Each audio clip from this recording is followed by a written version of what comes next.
To Savarkar has drawn huge protests. This after a student of a government school decided to dress like his icon, like his hero, Veer Savarkar, as part of an Independence Day function, so as to honor a man who Mahatma Gandhi hailed as a brave and faithful son of Bharat. But the child, viewers, was asked to remove the sash bearing Savarkar's name at the instance of Youth Congress and Muslim League workers. They marched upon the school after hearing that a young child was paying tribute to Veer Savarkar. Savarkar may have sacrificed his liberty for Bharat, but he is denied his due till today in independent India, viewers. The Kerala fiasco follows events in Karnataka, where hoardings of Savarkar have been torn down, where events felicitating Savarkar have been stalled, where murderous attacks have taken place on Savarkar supporters. So is this hate justified? Is there truth to the claim that Savarkar was not a freedom fighter? Now here are a few hard facts, viewers, that I want you to pay attention to. The charge against Savarkar is that he compromised with British rule. Historians have now come out and drawn attention to the fact that Savarkar was jailed for 14 years for sedition by the British. Savarkar is accused of writing letters seeking mercy for himself. But the reality is that he offered to trade his own freedom for others who were incarcerated in Kalapani, in the Andamans, along with him. He is accused of being a British stooge, not a freedom fighter. Viewers, he led a hunger strike in Kalapani, allegedly chained, flogged, and was in solitary confinement. Savarkar, it is alleged, advocated for partition, but he opposed the division of India right up till 1946. In fact, it was the Congress that went along with Jinnah's plan. And Jinnah was, of course, only following in the footsteps of Sir Syed Ahmad Khan, the founder of AMU. The other charge against Savarkar was that he was a Hindu fanatic. But viewers, he never endorsed the beef ban. He was not even Brahminical in his outlook.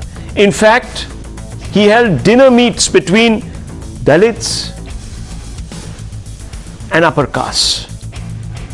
He was only for unifying Hindu Samaj. He was accused of plotting the assassination of Mahatma Gandhi. Viewers, as recently as a few years ago, his name was cleared within the Supreme Court itself. He's been accused of endorsing India for Hindus. The reality is that he ruled out a special place for Hindus in the Hindu Rashtra. Viewers, there are many, many misconceptions. Even Mahatma Gandhi has acknowledged his contribution to the freedom struggle. Mahatma Gandhi, in an article in Young India, said Vinayak Savarkar is a faithful son of Bharat. He is clever, brave, and frankly a revolutionary. So a letter by Mahatma Gandhi. He also said, I shall do whatever I can for political prisoners. It's never happened that I kept quiet out of fear. I shall, of course, do my utmost for Bhai Savarkar. Yet, viewers, in certain pockets of this country, amongst certain people of a certain ideological persuasion, he is vilified. Listen in to some of the sound bites. Here is Afzal, a youth league leader, Muslim League youth leader.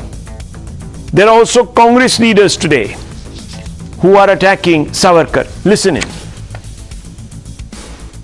അവിടെ സംഭവിച്ചിട്ടുള്ളത് WhatsApp ഗ്രൂപ്പുകൾ വഴി ചർച്ച വന്നപ്പോഴാണ് ഈ സംഭവം youth ലീഗിൻ്റെ ശ്രദ്ധയിൽപ്പെടുന്നതും അപ്പോഴേക്കും ഇതിൻ്റെ കാര്യങ്ങൾ ഒതുക്കി തീർക്കാൻ ബന്ധപ്പെട്ടവർ ശ്രമിച്ച് അതിൻ്റെ യൂട്യൂബ് ലിങ്കും കാര്യങ്ങളൊക്കെ പിന്നെ ഷെയർ ചെയ്തതൊക്കെ അവർ ഡിലീറ്റ് ചെയ്തു.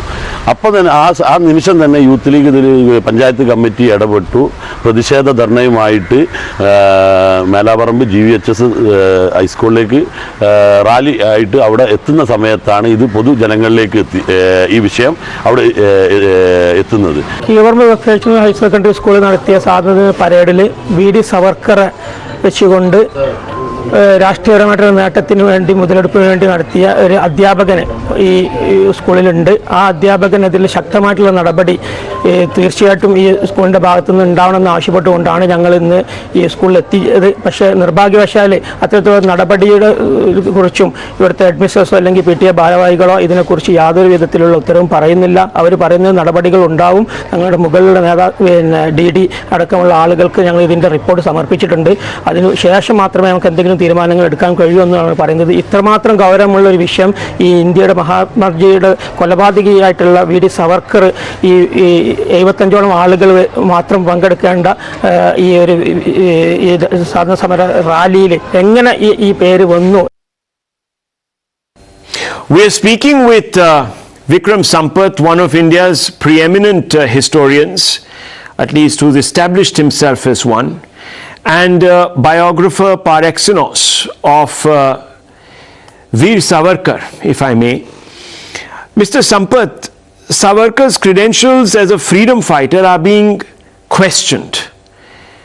You've heard the reports coming in from Karnataka as well as Kerala today, where a child who decided to dress up as his icon, Veer Savarkar, on Independence Day was asked by a school to take off that garb and basically dress like one of the freedom fighters listed in the school syllabus, so to speak. So he was not even part of the school's listing on Independence Day of freedom fighters. Now, what facts have you unearthed that established Savarkar as a freedom fighter?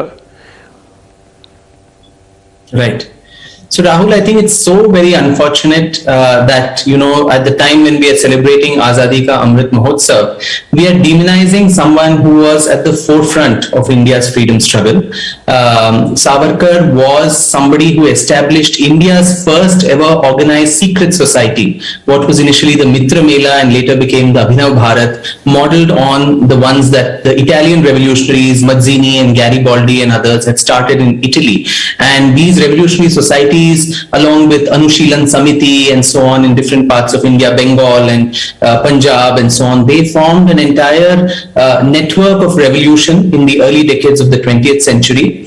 Savarkar was also the first person in India as a student who organized the bonfire of foreign clothes, boycotting foreign goods in 1905, way before even Mahatma Gandhi landed on the political scene in India, when he was a student at Ferguson College. And in the 5 years that he was in London as a law student, Savarkar literally led the revolutionary movement from outside India. The India house that he lived in became a hotbed of what the British called as seditious people. And several others, Madan Lal Dhingra, who was actually executed today, was his protege, Virendranath Chattopadhyay, Lala Hardayal, Madam Bhikaji Kama, Shamji Krishnavarma, all these people worked together along with Savarkar while he was in London. And then it was he who actually raised the level of the 1857 uprising, which was hitherto disparagingly called as Sepoy Mutiny, by writing a magnum opus on it after copious research, and called it the first war of Indian independence. And his book served as inspiration for revolutionaries decades after it was written, whether it was Rash Bihari Bose or Bhagat Singh, who got another edition of it printed, or even Netaji Subhash Chandra Bose and the INA. And even after coming out, and he was someone who got 2 life imprisonments amounting to 25 plus 25, 50 long years of incarceration in Kalapani, and the British would not have done that if he were their stooge.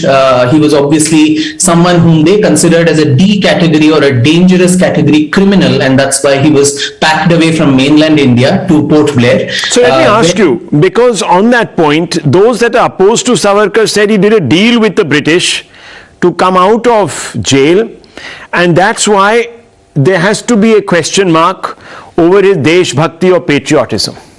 That's not true at all, because you see the question of this petition, it's something that keeps coming up all the time. It was a very, very normal procedure, which a lot of political prisoners, it was not a privilege given to Savarkar especially, a lot of political prisoners who were holed up in the Andamans, they were given this privilege of writing petitions. And time again, the British opened the door. Even now, I mean, when the 75th year of independence, a lot of convicts were given remission. So similarly, when the 1911, when Emperor George V came to India, or when the capital city shifted from Calcutta to Delhi, or during and before and after the First World War, the British were giving royal proclamations which allowed convicts to come out, and for that you had to file petitions, and that was how he was filing them.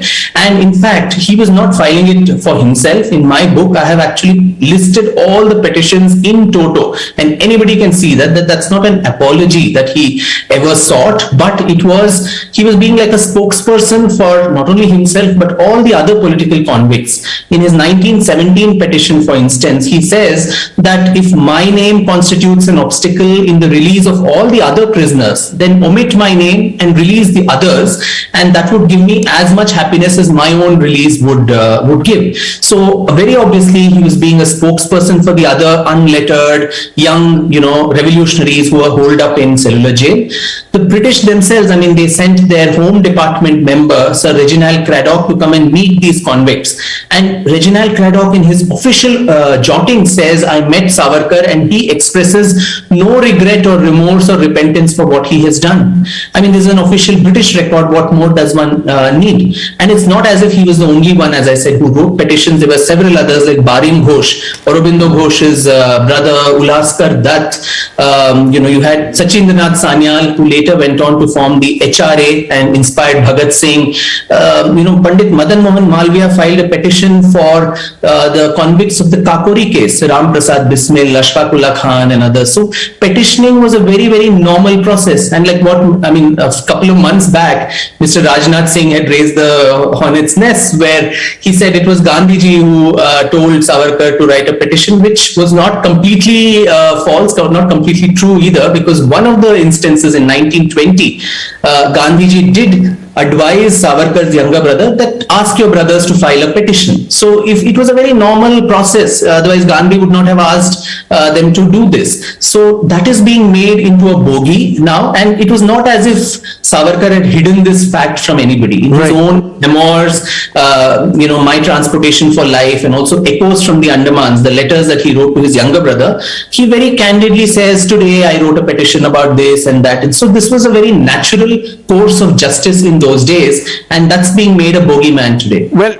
many say, and Mahatma Gandhi, of course, recognized his Desh Bhakti, went on record, but many also say that how can a person who plotted the assassination of Gandhiji be a Desh Bhakt, or who called for the partition of India, the vivisection of our great land, be a Desh Bhakt? Both of these facts, Rahul, are, both these allegations are far from truth. On the first one, on the assassination of Gandhi, the tragic assassination of Mahatma Gandhi, the courts have ruled on this several times. The Red Fort trials that Savarkar underwent after 1 year of imprisonment from 1948, after the murder, the court went through all the documents, all the witnesses, and he was honorably exonerated from the court, while Godse and Apte and others were executed, and several others who were part of the conspiracy, they spent several years in jail. So he was exonerated. And as recent as 2018, you had a gentleman called Dr. Pankaj Fadnis who filed a PIL in the Supreme Court, asking whether this Kapoor Commission, which had implicated Savarkar, that is a blot on Savarkar's legacy and so on. And the Supreme Court appointed amicus curiae who went through all the documents, the Red Fort trials, Kapoor Commission reports, all of that. And after 1.5 years, Justice Bobde, who was the CJI, and also Justice Nageshwar Rao, they gave a ruling that, the petitioner's contention that Savarkar Savarkar is has been maligned, is completely baseless, and the trial court's verdict stays. So when the courts of the country have time and again exonerated a person, for our petty politics to keep flogging the same dead horse, I think that is very, very unfair.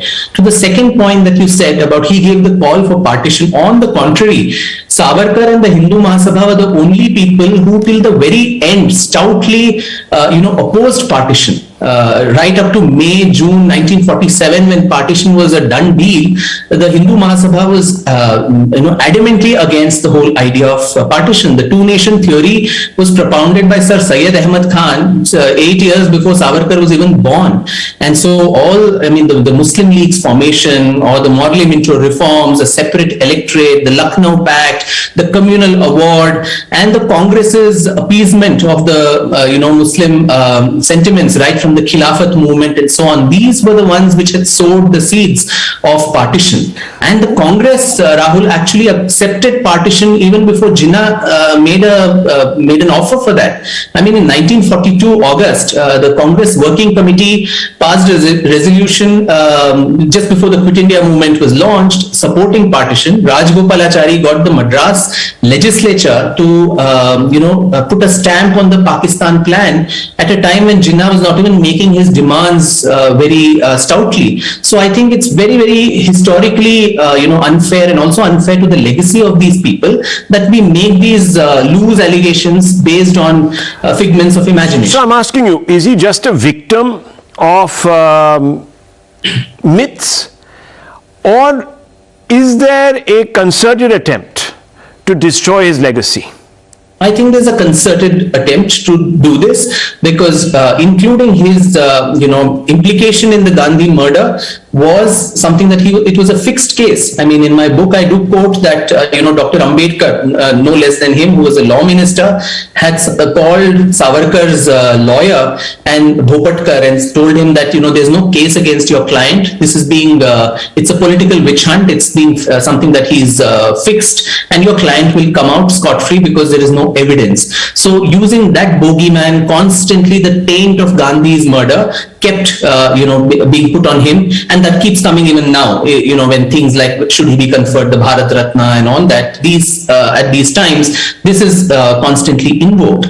And in the past, I mean, people have lost their jobs and livelihoods just for being associated with Savarkar. I mean, someone like Pandit Hridaynath Mangeshkar, who lost his job at the All India Radio only because he tuned some of Savarkar's Marathi poems and got his sisters Lata Mangeshkar and Asha Bhosle and others to sing those songs. And even today, I mean, for someone like me who's written his biography, the kind of hatred, both nationally as well as international, conspiracies that I face for this is something that it's not a coincidence that this is just happening just like that. It is a concerted attempt not only to tarnish Savarkar's legacy, but on anybody who tries to either be associated with him or who tries to throw the light on the facts that are surrounding his life and times. Mr. Sampath, thank you very much. Viewers, I would really implore you to read the 2 volumes that Mr. Sampath has written. They are quite fascinating. They break a lot of stereotypes, and of course with them a hell of a lot of propaganda. Thank you very much. Thank you. Thank you, Rahul. Well, viewers, you heard Vikram Sampath there setting the record straight. Now let's go across and ask some direct questions to those who continue to deny Veer Savarkar his due. I want to first start with Faisal Babu, Tanveer Ahmed, Uday Mahurkar, who needs no introduction, Sanju Verma, national spokesperson of the BJP. So let me first begin with you, Tanveer Ahmed. Savarkar was the first to recognize 1857 as India's first war of independence, a term that independent India then began to use. The 3rd edition of his book was published, in fact, with the help of Bhagat Singh, the legendary Bhagat Singh. Why was Bhagat Singh doing this? Why was he promoting the thoughts, the literature of Veer Savarkar. Are you saying that even Bhagat Singh was a traitor because he followed Savarkar?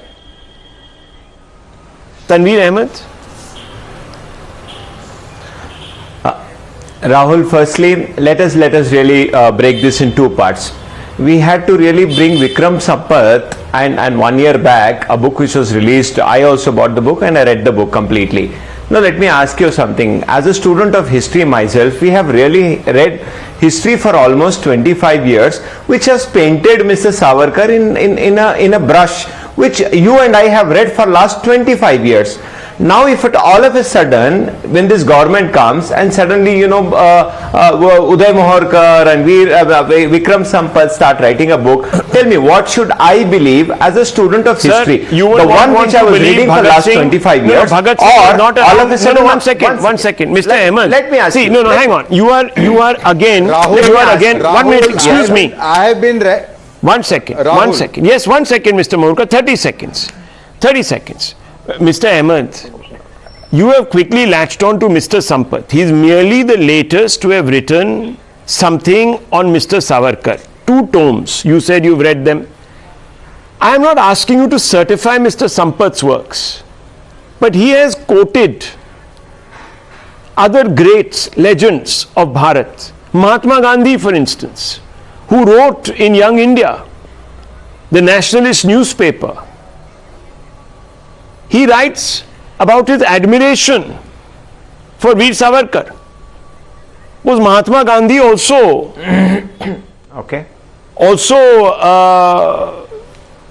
foolish in your view? Was he lying to us? Was he misleading the country? Absolutely no. Mahatma Gandhi. Rahul, let's understand. Mahatma Gandhi is the greatest freedom fighter. I have a lot of respect for whatever he has said. So, tell me, for last 30 years, 40 years, I'm asking you a simple question. I have read 30 years, 20 against Veer years. Savarkar, against Savarkar. No. Sir, I have never got an opportunity. Excuse me. I am taking you back, since we have now established that you have great respect and regard for Mahatma Gandhi ji. Right, you have, right? So I am taking you back, sir, to the collected works of Mahatma Gandhi, volume 38, page 138, where he advocates for the release of Veer Savarkar from central jail, which was known as Kala Pani. Sir, his article in Young India, that appeared, sir, way back before India's independence, 100 years ago. Vinayak Savarkar is a faithful son of Bharat. Faithful son of Bharat. You will not accept Mahatma Gandhi's word for it either. Rahul, I will absolutely accept Mahatma Gandhi's words. Now let me ask you a question. In the same brush, people have really written history about Tipu Sultan, saying that how great a fighter he was. He fought Britishers and defeated them in 3 wars in Srirangapatna. Now all of a sudden in the next 5 years, BJP comes and they really paint and call Tipu Sultan tyrant. Tell me, now, if at all I am believing BJP saying that, Savarkar was a great freedom fighter, please let us really believe that historians who wrote, including Mahatma Gandhi, who have really spoken about... कि हमने गुस्ताखी की, बोलिए साहब, गुस्ताखी की आपसे महात्मा गांधी जी के जो वर्ड्स थे सावरकर जी के बारे में, मैंने आपको दिखाए. Sorry, I apologize to you, sir. I'll take it all back. Mahatma Gandhi must have been fooled by somebody. He must have got his eyes shut and his ears shut and his hand on his mouth. No. Like the 3 monkeys. Maybe Mahatma Gandhi was also wrong. Fair enough, sir. If that is what you believe, I can't listen. I don't want to sit here, sir, and bandy words with somebody who doesn't want to accept certain things. Now, I'm not here to convert you, sir, in any which way. So these are your views. You still think that everyone is wrong, only Tanveer Ahmed and the books that he has read are right, then that is your prerogative, sir. I respect your point of view. Let me go across to Mr. Mohorkar, Sanju Verma. Let me bring them in that order. Mr. Mohorkar, you raised your hand first. You wanted to make a point. You wanted to say something to Tanveer Ahmed. But like a good Gandhiji protege, like one of his monkeys, he has got his hands on his eyes and he's got his hands on his ears. He doesn't want to hear or see the fact. He's a great follower of Gandhiji, he said so. Maybe he's adopted more from his book. Then we would like to... Rahul? Yes, Mr. Mahurkar, go ahead. Rahul, first thing about Tanvirji, he's saying that Savarkar is being glorified only after this government came to power. I can speak about myself. I have been writing about Savarkar for the last 15-16 years. Maybe this government has been there for 8 years. I have been writing about Savarkar for the last maybe 18-20 years. So that is absolutely wrong. Secondly, Savarkar, you see, we have to go into the history of this Savarkar vilification campaign. Yeah. Savarkar's vilification has begun around 2003. Before that, even Congress leaders like Mrs. Gandhi have praised Savarkar. So why suddenly in 2003 there is a need to vilify Savarkar? The reason is that you see Savarkar was the greatest critic of Muslim appeasement at the cost of Hindu rights. And as the thirst for Muslim votes grew on the part of Congress, it felt the need to vilify Savarkar and turn him into a villain. So, and you see, there are so many things. For example, I was hearing you were speaking to Vikram Sampath. You see, Manohar Malgaonkar was a great author. Manohar Malgaonkar. In 70s, he wrote a book on Godse. In that he says that the uproar in the Gandhi murder case, Dingabar Badge told him, after decades after this case, he told Manohar Malgaonkar, he was alive at that time, he told Manohar Malgaonkar that I had turned uproar because of the pressure of the government. This is there. And Manohar Malgaonkar was not an RSS worker or a supporter of Savarkar. Okay. He was an honest author. Okay. Sanju Verma. Regarding Tipu Sultan, let me tell you, Tipu Sultan has got two sides. He broke innumerable temples in Kerala. He indulged in dishonor of Hindu women. Absolutely wrong. Absolutely wrong. Aurangzeb. No, you don't know history, mister. No, you don't know history. You don't know history, sir. You don't know about the end of his career. No, listen, I did not speak. Rahul, I did not speak when he was speaking. You have not. Rahul. Let's not professionally heckle anybody. You have a point, I'll get you into the debate. Tanveer Ahmed, don't interrupt somebody else. He never interrupted you. And the moment he did, I asked him to please keep quiet and listen. And now I'm asking you the same. So please extend the same favor. Yes, Mr. Mahurkar. You see, let us go into true history. Towards the end of his career, there was a coalition against Tipu Sultan, comprising Marathas, Britishers, and even Nizam. That time he felt the need to get the support of his Hindu population. Therefore, after 1990, I think around 1992, there was a sudden turn in his behavior towards Hindus. But he was not a genuine convert to liberal ideas like Akbar. You see, okay. I don't buy the Sangh Parivar line altogether. On Akbar, I differ with the Sangh Parivar line. Okay. I do believe that after Akbar converted to liberal ideas in 1570, he was a liberal. Tipu was not. Okay. Rahul. Okay, Sanju Verma, the point that Faisal Babu should be and one second. Let me bring in Sanju Verma also. Rahul, yes, sir. Let me also bring in Sanju Verma. Give me 30 seconds. I'll come back to you. Faisal Babu, General Secretary of the IUML. In fact, the IUMYL, which is the Youth League, and Tanveer Ahmed, National Spokesman of the JDS. Now, these are not fly-by-night political activists. What they're going to say to you, Sanju Verma, is that you weaponized Savarkar and that you use Savarkar, who according to them is a proponent of Hindu supremacism, to make Muslims feel othered. That is a charge that they will make. So I would like you to answer. You know, Rahul, this entire debate. Yeah, let him finish. Let her finish, sir. Let her finish. Faisal ji, let her finish, please. Yes. Please. Yeah. Thank you. Rahul, this entire debate of Veer Savarkar versus Tipu Sultan, I mean, comparisons can be odious, and it cannot get more odious than this.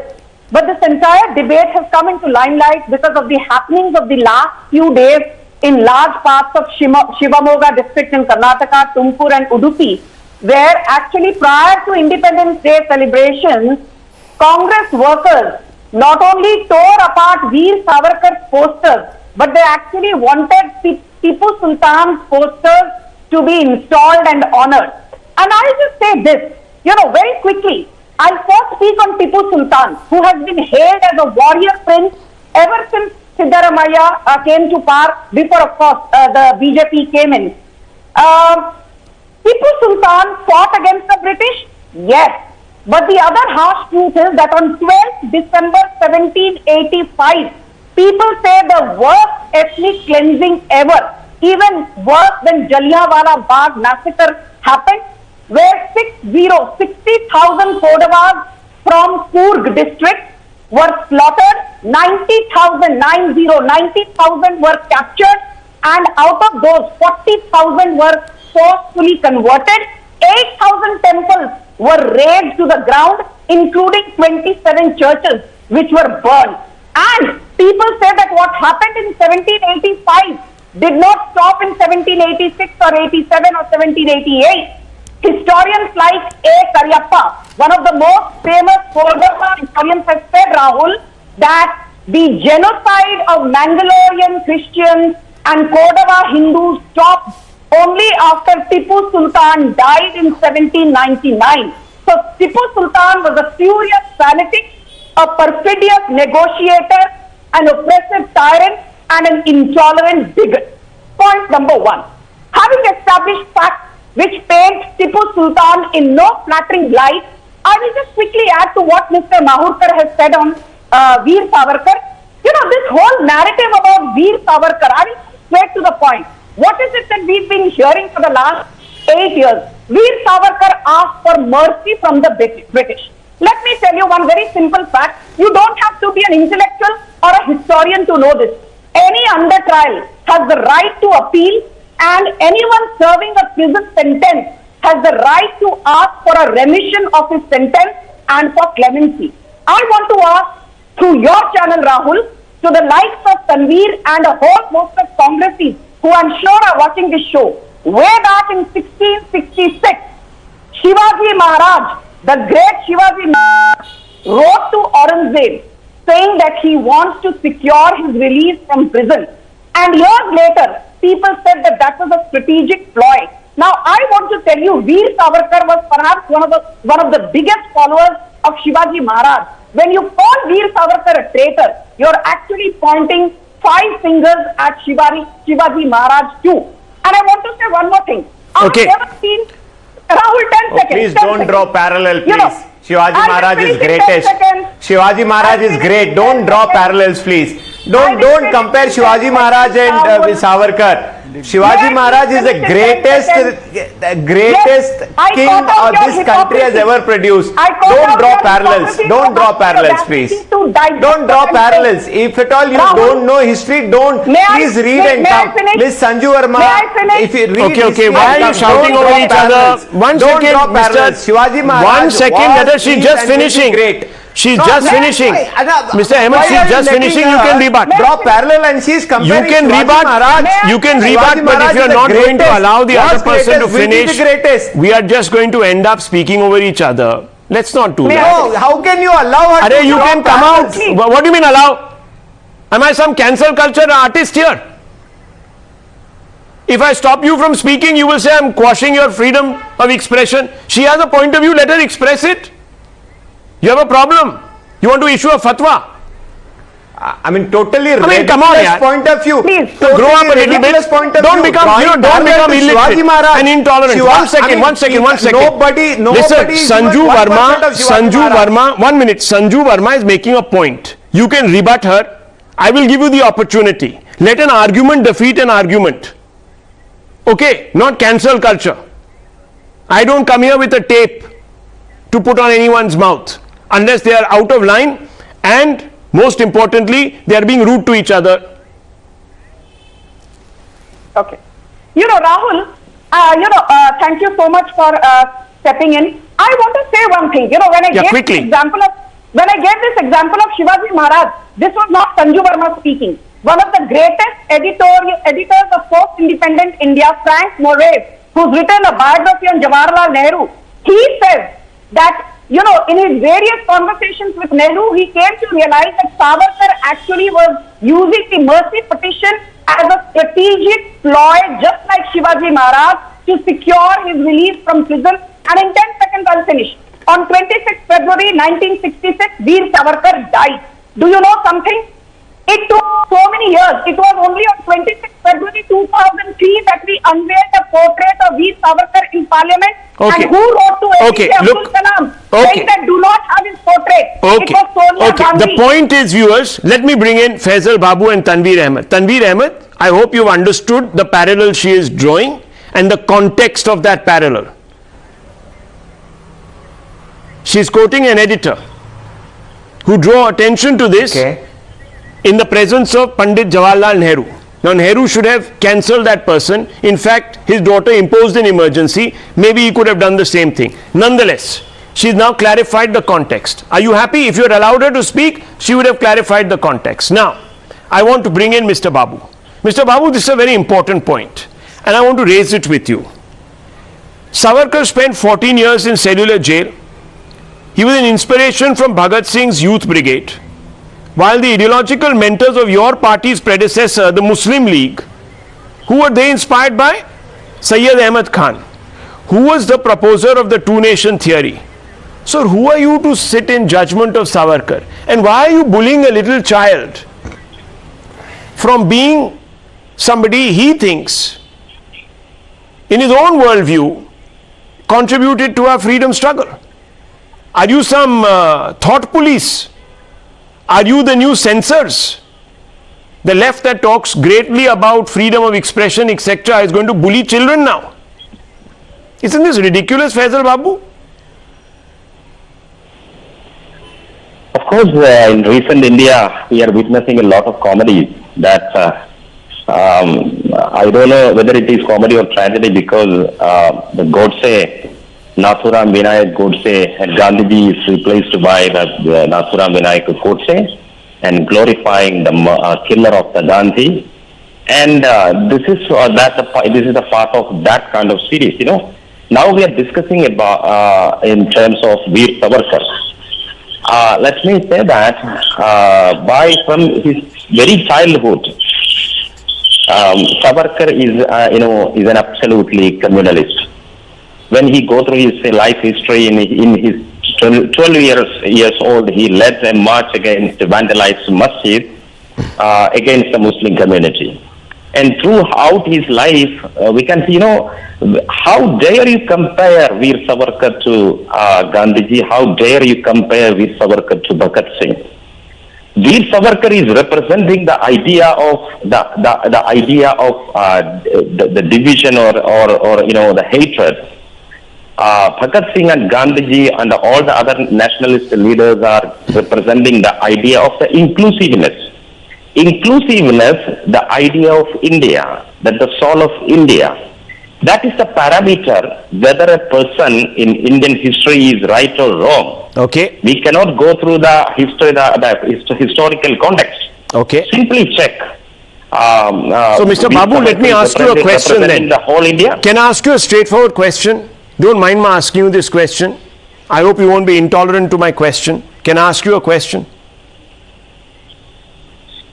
Please, yes. Do you believe Sayyid Ahmad Khan, the founder of AMU, was the proposer of the two-nation theory?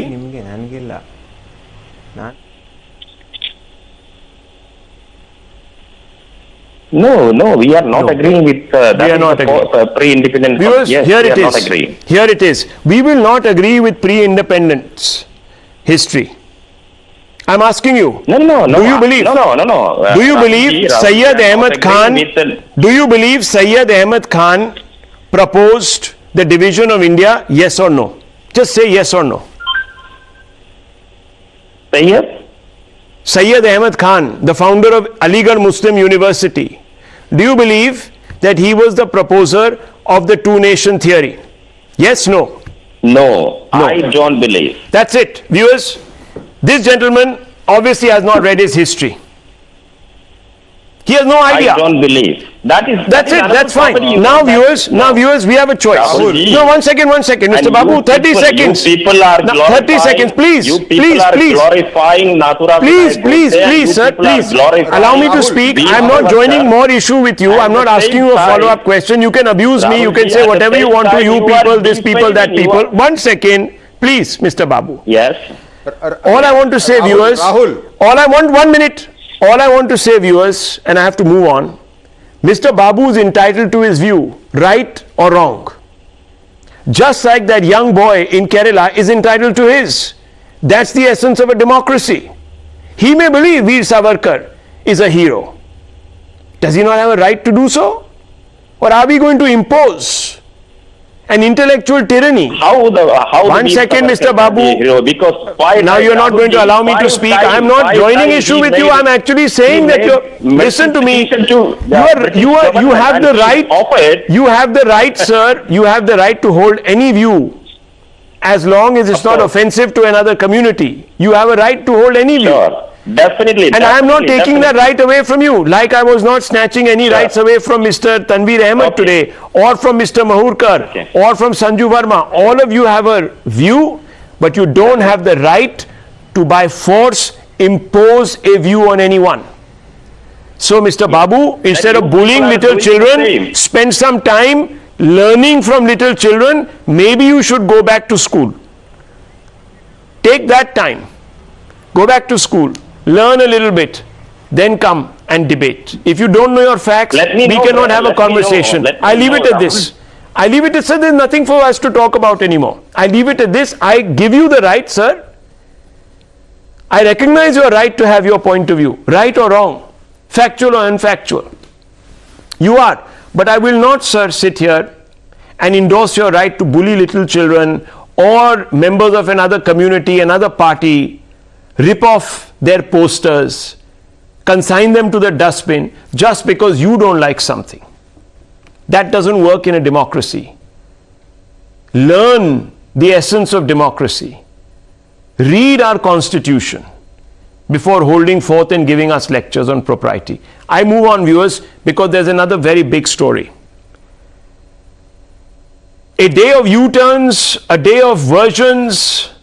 The NDA on the Rohingya refugee flashpoint has been caught in a massive controversy.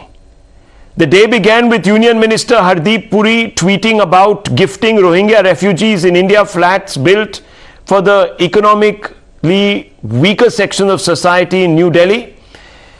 Free electricity, free water, free TV, and even 24-hour police protection. The minister's tweet triggered a massive backlash, with many expressing dismay at the government for having gone back on their promise to deport illegal Rohingyas, who the NDA told Parliament and Supreme Court were a threat to national security, India's security. Even Hindu refugees who have fled xenophobia in Pakistan, a genocide as it were in Pakistan, were outraged. They are living in Jodhpur, they are living in Majnu Ka Tilla in Delhi, and their reaction isn't surprising. As for years, these Hindu refugees have lived near open sewers without access to piped water or power. And what are they awaiting for all these years? Rehabilitation.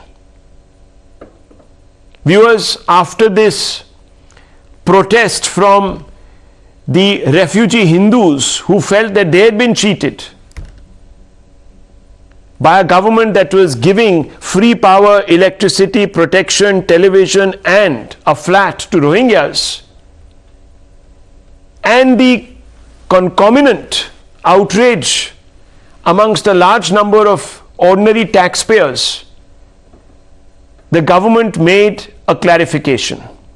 The Home Ministry tweeted saying the Delhi government in fact proposed shifting Rohingya refugees to the Bakkarwala EWS flat complex, but the center in fact insisted that they will stay at detention centers pending deportation.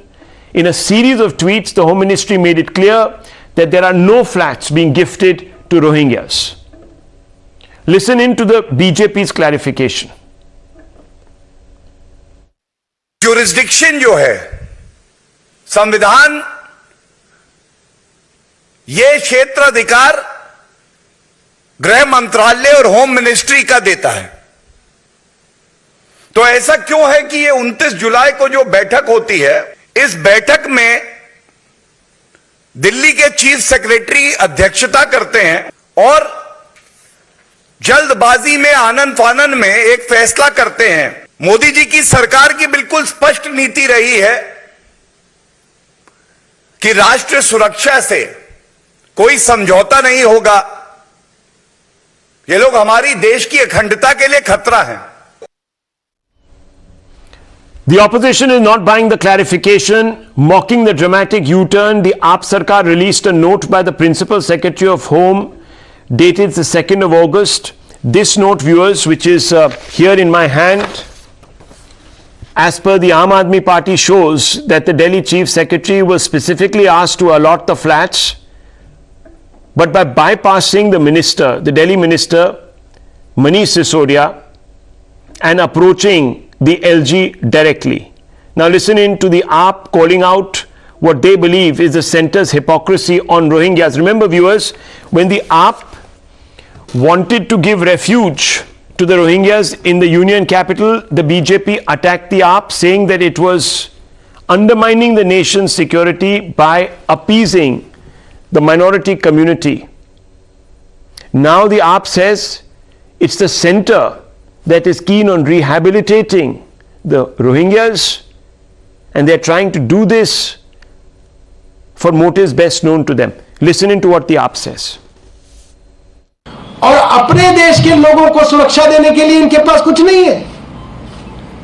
रोज कश्मीर के अंदर कश्मीरी पंडित भाइयों को चुन चुन के मारा जा रहा है।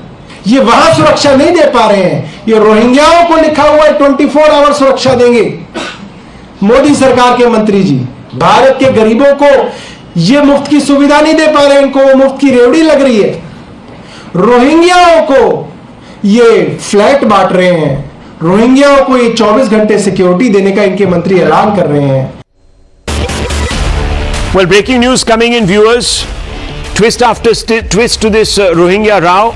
The BJP now releases a letter written by the Centre, 2021 letter, saying it's not the BJP but it's the Aam Aadmi Party that actually demanded flats should be gifted to the Rohingyas. Let me go straight across to Priya. Priya, what is this letter that the BJP is tweeting, which seems to be from the centre? Right. Now, this letter has been written to the chairman of NDMC and by the Deputy Secretary of the Home Department. Now, what does this letter say? The subject of this letter is what gives away the important part. Allotment of all EWS flats situated at Bakarwala village, Delhi for the purpose of restriction center.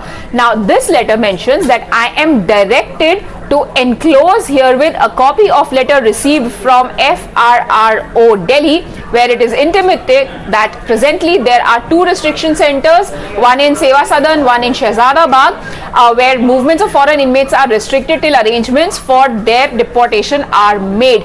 Now, this letter goes on to mention how illegal migrants of Bangladesh who are detected and identified by Delhi police are restricted in these 2 areas. This capacity is to accommodate 40 inmates. Presently, there are 82 illegal foreign inmates that are lodged in this area. It goes on to say that the office of the FRRO is constrained to restrict the movement. On the 22nd of February, a joint inspection of representatives of Social Welfare Department has been made to search for a suitable accommodation for permanent restriction center for foreign inmates at Bakarwala village, Delhi. The proposed site was having almost 240 flats built recently under EWS category owned by the New Delhi Municipal Council. It is requested to consider the request to allot the Barat Ghar along with all EWS flats to accommodate the foreign illegal refugees, that is the Rohingyas in this case. So you're saying that the proposal was really to basically restrict, not give anything, but restrict these people in the Bakarwala facility or the apartment complex or what have you for EWS till the time they were going to be deported. Okay, that's very interesting. And I want to go straight across therefore to Sanju Verma. Sanju Verma, let me just take you back in time a little bit. In an affidavit to the Supreme Court in 2017, the centre described Rohingyas' illegal immigration as having a serious national security ramifications. Yet, Hardeep Puri, Union Housing Minister, tweeted saying all Rohingya refugees would be given flats. Why did he do so this morning? What compelled him to do so at 7:30 in the morning? You know, Rahul, you're a very astute journalist, and I'm not, given to flattery, but I have to say this, that the clarification from the Ministry of Home Affairs came in, and I think that is the final word on this. Are Rohingyas illegal migrants? Yes. Will Rohingyas not have any access to Aadhaar cards, ration cards, but will only have alien UNHRC cards? Yes. It is the Delhi government which has to declare Kanchan Punj, where currently 1100 odd Rohingyas are staying, as a detention center. That we have read. But Sanju Verma, allow me to ask you a counter question. I am still on the point of why Hardeep Singh Puri, who is a very senior minister, housing minister no less, he was aviation minister before this, he has been pressed into crisis management a number of times by your own government. Why did Mr. Puri first of all tweet all of this, then tag the PMO? He goes on to tag the Manipur CM and the Ministry of Information Broadcasting, as also goes on to mock government baiters for suggesting that the NDA's commitment to Sabka Saath is compromised. Why would he do all of this if he was not actually taking credit for this? I can't understand. You know, Rahul, you're trying to draw me into a war of words, but I will not get into that. I've got into trouble earlier. I will just say this, and suffice to say that the final word on this is from the Ministry of Home Affairs, which has categorically said that the Rohingyas are not being moved to Bakarwala. They continue to be illegal migrants. With respect to Mohammed Saimullah versus Union of India case of April 2021, just 20 seconds, in Jammu and Kashmir, there are about 40,000 odd Rohingya families, and we are in the process of following judicial process as per Supreme Court directive and giving them back to Myanmar, because Myanmar has recognized some of these Rohingyas as their own. So also I want to clarify, there is no Supreme Court stay, but the Supreme Court has said that you need to be in a dialogue with the counterparty, Myanmar in this case, and once the due process is followed, you can deport them back, which is what the government of India is in the process of doing. Okay, Sanjay Jha, quick response to what Sanju Verma says. Sanju Verma says, look, the final word has been put out by the Ministry of Home Affairs. That's the end of the debate. Rahul, I actually have met Mr. Hardeep Puri on a couple of occasions, and I need to tell you on your program, he's probably the most distinguished gentleman in Mr. Modi's cabinet. He also, by the way, understands international relations and foreign policy probably better than anybody else in the government. I think it's a tragic manifestation of the way this government works. I mean, the truth is that when I read Mr. Puri's tweet, I was delighted, because at the end of the day, you know, Rahul, the issue is not about Rohingyas being given a home and security. I think every refugee in this country should be given a proper status in terms of their social and economic existence. So the simple question is, and we all know that Rohingyas have been a victim of military genocide. The United Nations has called it as basically ethnic cleansing. And if India, as a country where Bangladesh is actually taken in the majority of the refugees, if India is going to struggle with even these basic elementary acts of humanity, it makes us look like a country that is not really deserving of the status we talk about. Sanjay Jha was actually happy. Government is hypocritical. Okay. This war, by the way, this whole fast. Rahul, I'll just say this. In India, we have this concept of Vasudev Kutumbakam, the world, is a small community at the end of the day. We also believe in Atithi Deva Bhava. But at the same time, I may sound very crude, but while we believe that India has to be a home for persecuted minorities from Pakistan, Bangladesh, Afghanistan, we are not a dumping ground. We are not a signatory. Okay, not a dumping ground. Viewers, I've run out of time. I've run out of time. We are not a signatory to the... I don't know if Hardeep Singh Puri... So we don't need to out Rohingya. We have no clarity because, Hardeep Singh Puri has only come out and tweeted again a second time just about an hour back where he says that, look, whatever the Home Ministry has said, those are the facts. He hasn't still deleted his older tweet. Now, what made him tweet originally, we don't know. Was the U-turn, the denial, etc. on the back of a backlash? We don't know. But it does open up a question. If Hardeep Singh Puri believes that giving Rohingyas flats is a humanitarian gesture, then, and obviously disproves the propaganda, then why actually allow the other side to play the game with the BJP by now coming out and contradicting him? So you're suggesting that now the BJP is not all those things that Hardeep Singh Puri said that they had become. I don't know, viewers. Interesting story, isn't it? I'll take a short break. News are coming up.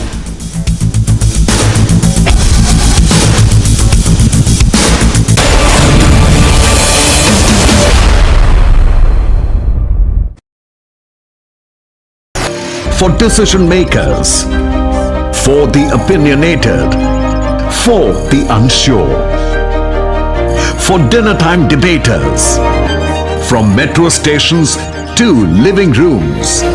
We present the facts and help India make a judgment. From stories that shake the nation to opinions that shape them, I delve deep into the biggest news of the day and uncover every fact, every source, and every statement through debate and discussion.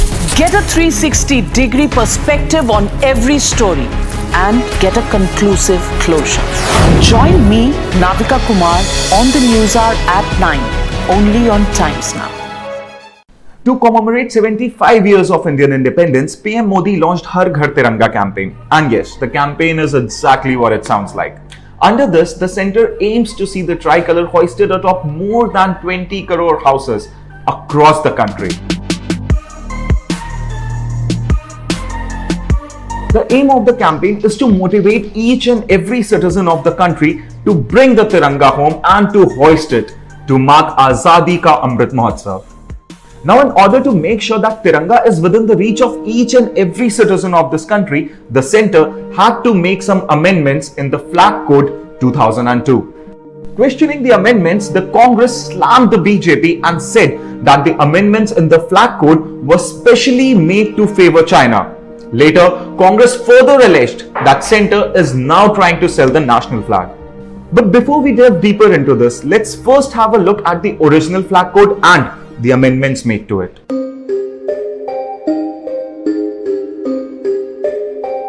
The centre has amended certain rules of the Indian Flag Code 2002 to aid the launch of Har Ghar Tiranga campaign.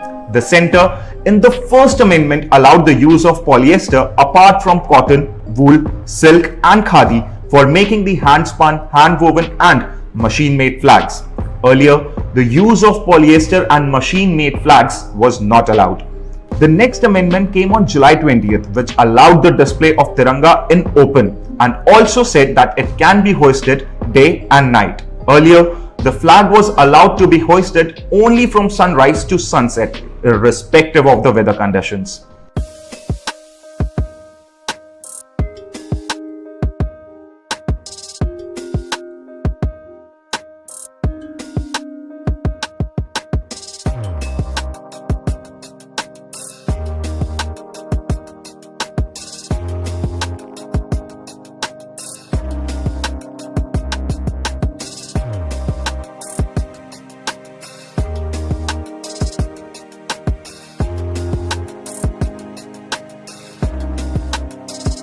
The amendment made by the centre in December 2021, which allowed the use of machine-made and polyester flags, is being widely criticized by the Congress. The Congress accuses BJP of favoring China by allowing the imports of polyester.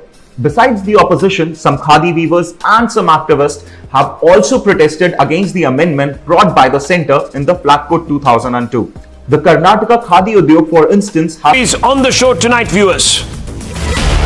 BJP held a core committee meeting in the national capital today. Party Chief JP Nadda, Home Minister Amit Shah and Bihar BJP Unit Chief Sanjay Jaiswal were present for the meeting. Days after jolt from Nitish Kumar's JDU, BJP sets a target of winning 35 parliamentary seats in 2024 general elections. UP ATS gets 12-day custody of ISIS-linked terrorist Sabauddin, arrested ahead of Independence Day in Azamgarh. Meanwhile, Nadeem and Saifullah have been sent to 10-day police custody. The UP ATS will interrogate the three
party symbol, flag of Bharatiya Janata Party is also there. But what is more shocking is this a particular sticker which has been on the windshield of this car, which says that Vidhayak Vidhan Sabha Sachivalaya, Gadi number 0505. I'm sorry, it's a UP 32HH 0001.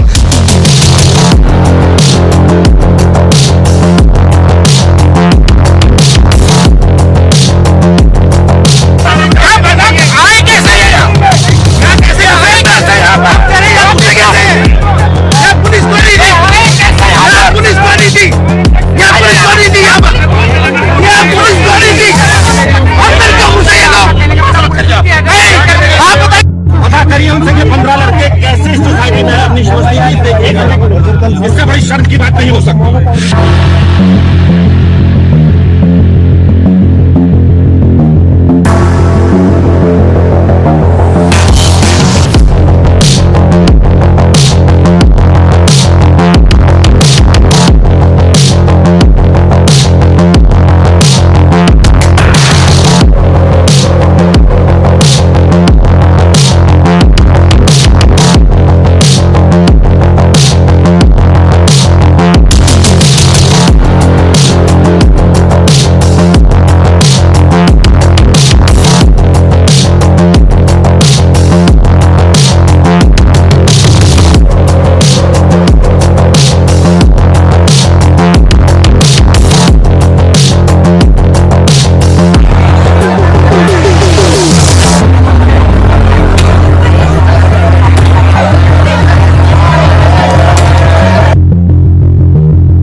Ladies and gentlemen, there's a strange irony playing out in Bihar.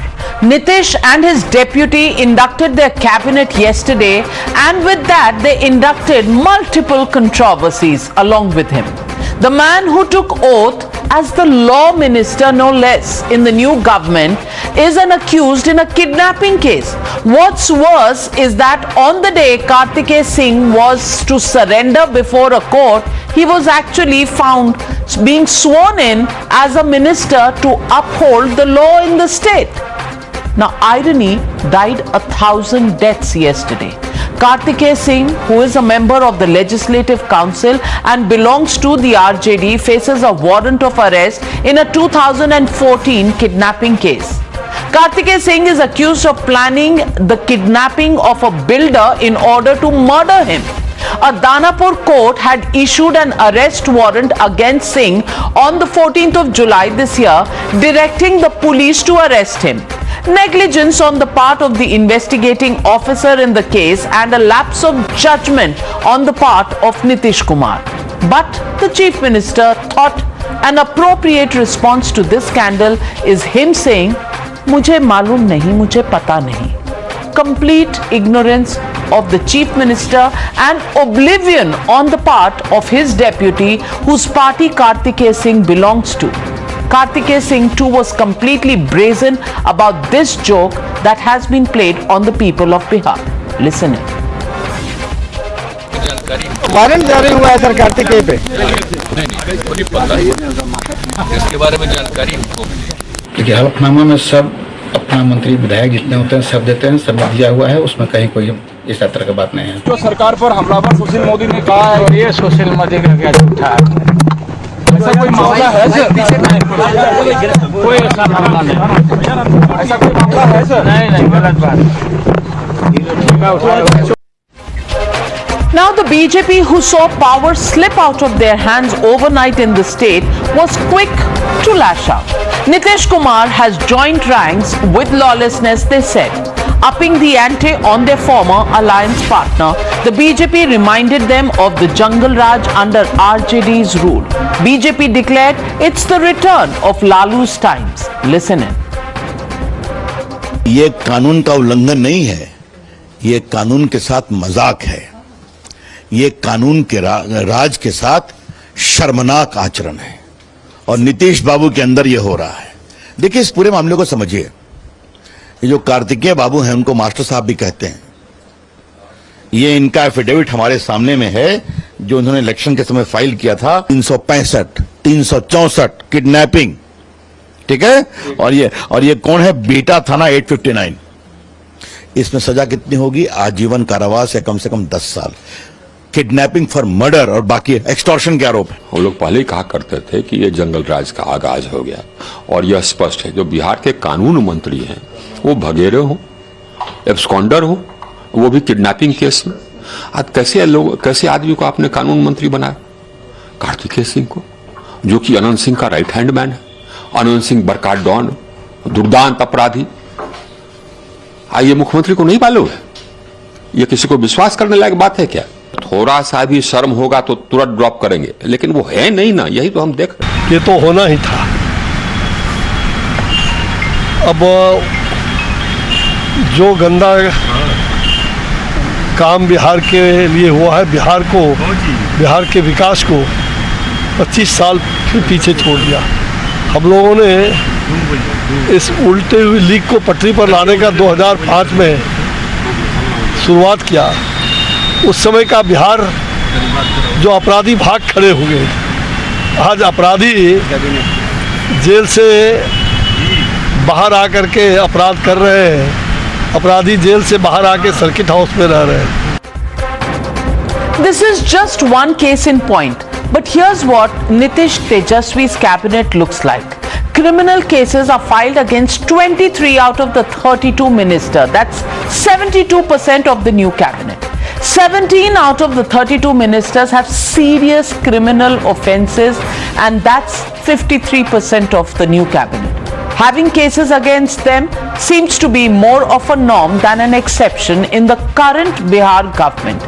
The serious criminal charges range from murder to attempt to murder to extortion, starting from Tejasvi and Tej Pratap to many others, some would say. Nitish Kumar has now started believing in daag achhe hain. Lacy Singh, a minister who has been retained from the previous government, is accused in the murder of a local journalist and former Zilla Parishad member in Purnia. Leaders within the JDU are also now questioning her inclusion. And that statement will be played out in just a bit. So the legitimate question that I'm asking you on the Newshour, ladies and gentlemen, has the law surrendered under Nitish Kumar? That's the question, and that's the debate coming up on the other side. Hashtag Bihar Lawless Mantri. That's the debate coming up. You're watching the News Hour at 9. Debate number 1 on Times Now. Super Prime Time. And joining me on the debate tonight, Gaurav Bhatia, national spokesperson of the BJP, Dr. Anand Ranganathan, author, Manish Bariyar, political analyst, Tehseen Poonawala, political analyst, Dr. Sunil Singh, spokesperson of the JDU. But my first question goes to Mr. Shakti Yadav, spokesperson of the RJD. Shakti Yadav ji, सवाल छोटा सा है कि कानून वो क्या बचाएंगे जो खुद कानून से फरार हैं। और विडंबना देखिए, 16 अगस्त को सरेंडर करना था और 16 अगस्त को मंत्री की ओथ ली है उन्होंने, और वो ही बनाएंगे जज और वो ही जज करेंगे उन्हें। ये सरकार है और ये कानून है आज बिहार में। क्या बिहार आज देश के जनता के लिए एक बहुत बड़ा चुटकुला नहीं बन गया?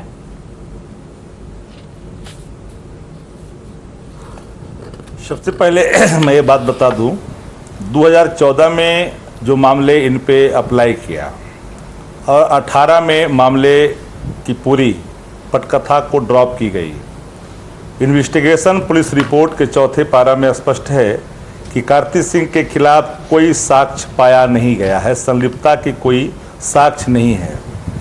फिर कोर्ट ने यह कहा कि आप जो है थाने को कहा, जिस थाने से संबंधित है बीटा थाने से, कि अभियुक्त कार्तिक के मास्टर साहब जो है उन पर किसी प्रकार का कोई कोरेसिव प्रदान किया गया है, उनको अरेस्टिंग का कोई सवाल नहीं उठता है। इंस्ट्रक्शन ऑलरेडी थाने को दिया गया और ये 2014 का मामला है और 14 में जो मामले आए और 18 में उसकी पटाक्षेप हुए। हाई कोर्ट ने कहा, मैं आपको बताना चाहता हूं कि cognizance has been taken relying on the statement of the victim recorded under section 164 of the CRPC when the victim in his statement has not even taken the name of petitioner. Thus it is submitted that order taken cognizance in Magnical when police has already submitted final form. जब final report already police ने कर दी है तो आप ये कैसे कर सकते हैं कि कोई भी व्यक्ति वो जो है दागी है? क्योंकि जो आरोप लगे थे वो बड़ा ही दिलचस्प था कहानी कि जिसके पास पैसे बकाए थे उसको ला करके थाने में दिया गया था, उसने अपहरण का आरोप लगाया था। पूरी पटकथा को पुलिस बिहार जानती है, लेकिन आज जो लोग बोल रहे हैं, मैं रविशंकर जी को सुन रहा था, माफ करिएगा, रविशंकर प्रसाद ने अपने पिताजी के स्मारक का केयर टेकर था, उसको उन्होंने कहां पहुंचाया पूरा बिहार जानता है। माफ करिएगा, मंत्री पद भी गंवानी पड़ी। हम उस पर चर्चा नहीं करना चाहते, लेकिन एक बात साफ मैं कहना चाहता हूं कि जिन पे आप आरोप लगा रहे हैं उस संदर्भ में जब पुलिस का प्रतिवेदन ही आरोप तो कई लोगों पर रखता है। आप ADR का रिपोर्ट देखेंगे तो 43% भारत सरकार में मंत्री दागी हैं। अब दागी का पैरामीटर क्या है वो आप सबको पता है, लेकिन जो सवाल आप कर रहे हैं कि कई आपके मंत्रियों पर 14 में से 11 मंत्री भाजपा के पिछले मंत्रिमंडल में दागी थे। सवाल है दागी का पैरामीटर क्या है, यूपी का देख लीजिए। अब जो लोग रेप के केस में जुलूस निकालते हैं रेपिस्ट के खिलाफ, वह भी सवाल कर रहे हैं। आप सवाल हमारे मंत्रियों पर कर रहे हैं कि इनके ऊपर भी पॉक्सो एक्ट है। अरे जब कोई पीड़िता अपने अस्पताल में दंश भुगत रही थी, एक डेलीगेशन जब मिलने गया था, उस मिलने वालों के खिलाफ आपने, पार्टी के डेलीगेशन के खिलाफ आपने पॉक्सो एक्ट लगाया कि वो एलिगेशन कहीं से होता है क्या, अप्लाई करता है क्या?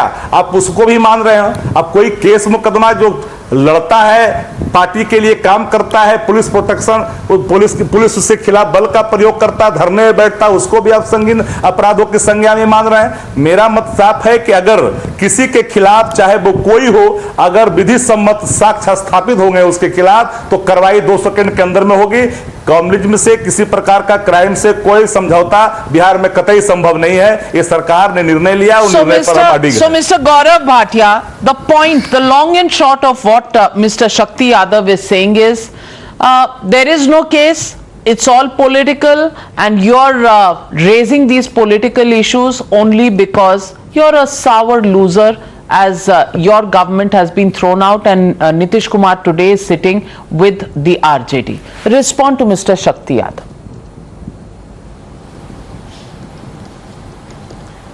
Navika, the RJD representative may say whatever he wants to, but I must tell you, people of Bihar feel cheated. And everyone is saying, Jungle Raj is back. RJD would stand for Rangdari, J for Jungle Raj, D for dacoity. JDU would stand for J for Jungle Raj, D for dacoity, and U for United in Jungle Raj. And I must also make an observation. Look at the state of the affairs in Bihar, where one chief minister, when he's asked about Kartikeya Singh, his own law minister, he says, "Mujhe pata nahi hai." Navika, it makes it even more serious. A person whose anticipatory bail was rejected by the High Court is made a law minister to protect the rule of law, and the chief minister doesn't even know about his antecedents. So that is very dangerous even for the state. Second, RJD, Lalu Prasad Yadav himself gives a clean chit as if he is above the judiciary of the country and there would be no trial in Bihar. This is what Jungle Raj is. He says, कोई case वेस नहीं है।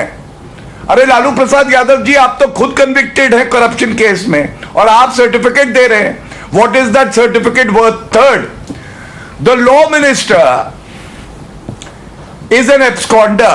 Do you think such a person will protect the rule of law? The answer is a very categorical no.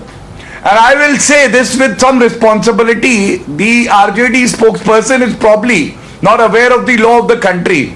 Even if a final report is filed by the police, भैया मैं आपको बताता हूं, the final report has to be accepted in the court of law. क्या ये हुआ है? वो मुकदमा चल रहा है, और उसके बाद आप लोग ऐसे व्यक्ति को मंत्री बनाते हैं. And the numbers that you have given, it is not as if दाग अच्छे हैं. नाविका, दाग जरूरी है, अपराधी होना जरूरी है. अगर मर्डर किया है, डेकोइटी की है, अटेम्प्ट टू मर्डर का केस है, तो ये क्वालिफिकेशन है कि इस जंगल राज की सरकार में नीतीश बाबू के मंत्री बन जाओगे.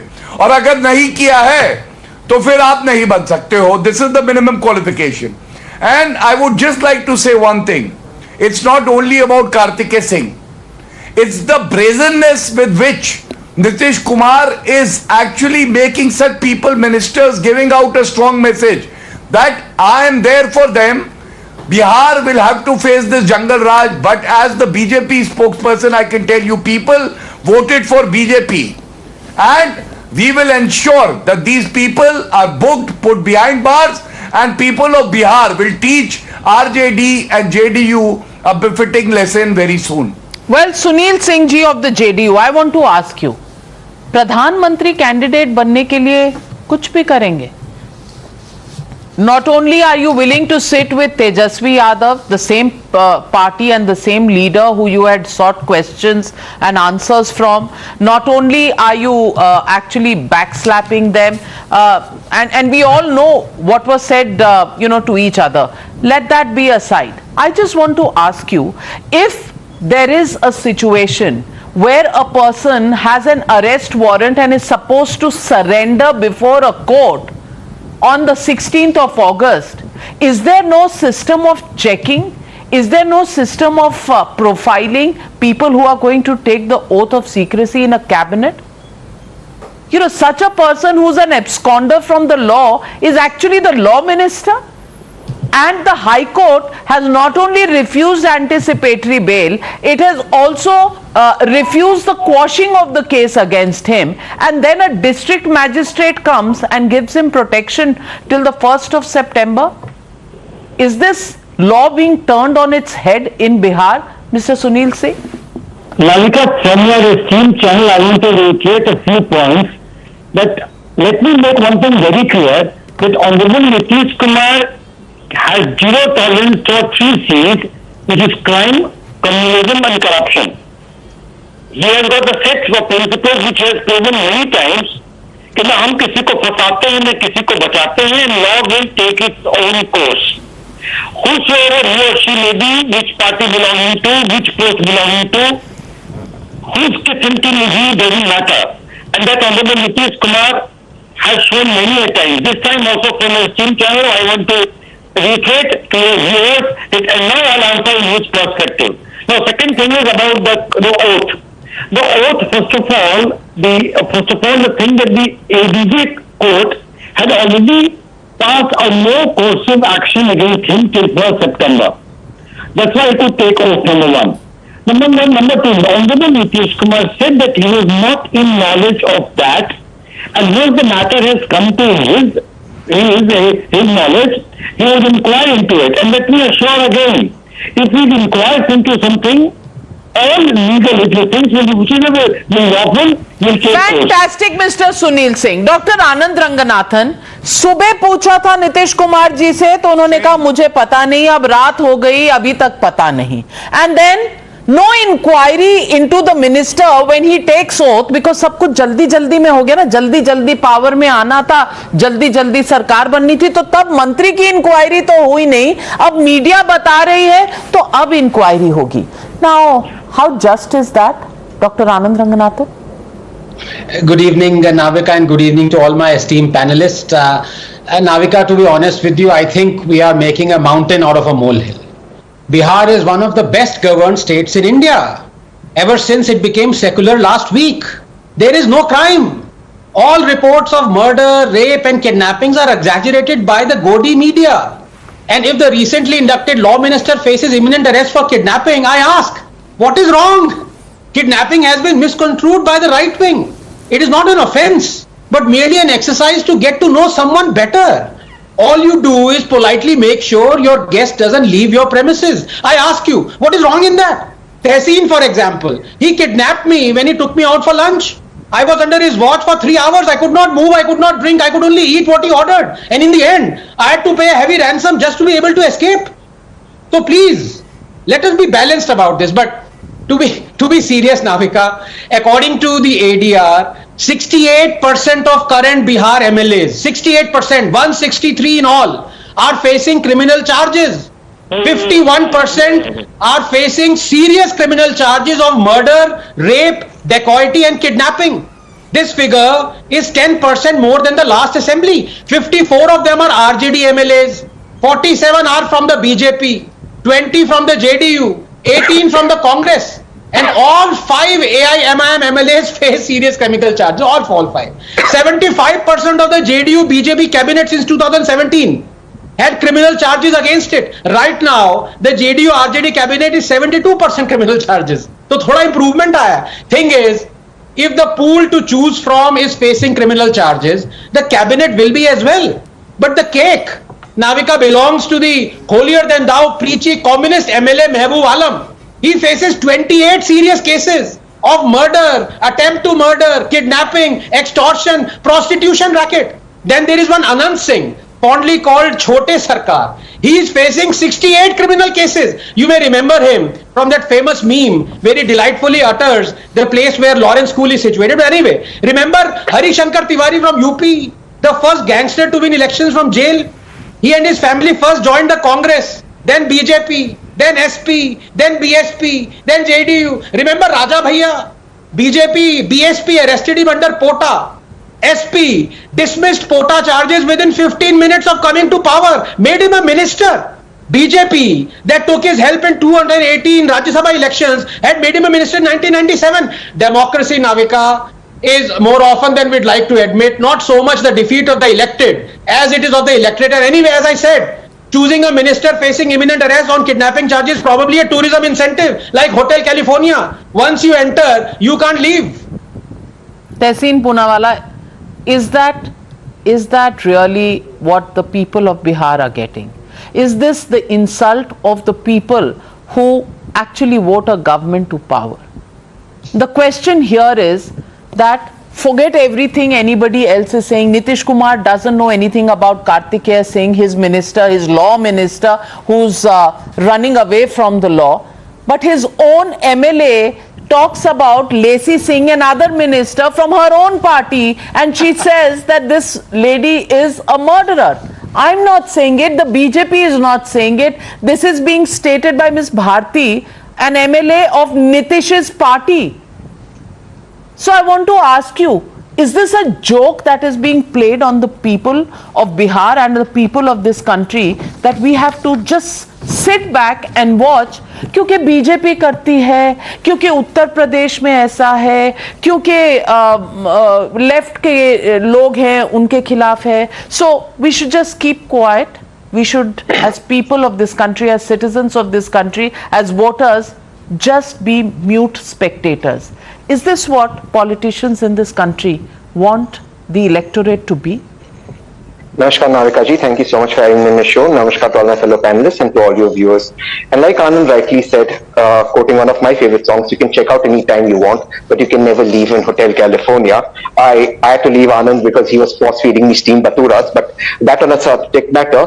Yes, it is a joke on the people of the country, and I'm not here to defend the JD or the RJD, but the joke is that when we have the BJP spokesperson and my very erudite friend Gaurav Bhatia preaching to us that look what's happening in Bihar is wrong. Nitish Kumar faces charges. You were in alliance with Nitish Kumar for the last so many years, and now you realize Nitish Kumar faces charges. By the way, the BJP, which today preaches to the country, has a Union Home Minister who has 302 murder charges against him, a Union Home Minister. It has 4 ministers who have 307 attempt to murder charges, and 42% of the Union ministers in the Bharatiya Janata Party Union Cabinet have serious charges against them, criminal charges. Adityanath ji, the Chief Minister of Uttar Pradesh, had charges of attempt to murder, rioting, promoting enmity between different groups, and 22 UP ministers had serious charges. That 49% of the ministers in UP had serious charges against them. The BJP in Bihar, when it gave ministers, 66% of the ministers had serious criminal charges. But here is the BJP preaching to the rest of the country on governance. Mr. Narendra Modi ji may continue to have Ajay Mishra Teni as Union Minister for Home after his son mowed down farmers. The man watching porn in the Karnataka Assembly was elevated to Deputy Chief Minister. This country needs a lot of reforms, but those reforms will not happen under Narendra Modi ji. It's time now for the BJP to stop being the big joke party and stop preaching to others.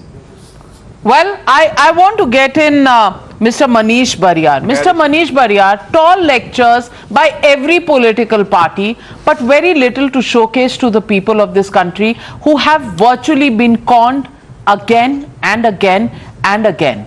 And in Bihar, every time you ask a question to the JDU or the RJD, the only answer is look at the percentage in Uttar Pradesh, look at the percentage of the Union Cabinet, and that's all that they have to say. The mockery of the fact that there is a law minister who's an absconder, that is a question nobody is willing to answer head on. Good evening, Navika ji, and good evening to all my fellow co-panelists and to the viewers. Navika ji, I'll start with a Hindi quote. जब सैया भये कोतवाल फिर अब डर काहे का. और यहाँ तो सैया ही नहीं, खुद ही कोतवाल बन बैठे हैं. I will just share few of the charges against Kartikeya जी. चोरी, अपहरण, दंगा करना, सरकारी काम में बाधा पहुंचाना, आपराधिक साजिश रचना, जबरन वसूली, घातक हथियारों से लैस होकर दंगा करना, और सुनिए अभी, सार्वजनिक सड़क, पुल, नदी के चैनल को नुकसान पहुंचाना. This is unique. This cabinet itself is unique, and all of you have talked about it, that out of 33 ministers, 23 ministers have criminal background. In fact, the Deputy Chief Minister himself has 11 cases against him. Tej Pratap ji has 5 cases against him. Jitendra Rai ji is there, who has 5 cases against him. Surendra Yadav ji has 9 cases against him. I'm talking about optics. Right? Okay, this is politics, but at least do some optics. दिखाइए तो आप किसी को कि okay, आप जनता के लिए, लोगों के लिए आप कुछ तो कर रहे हैं. But you have completely brazened it out.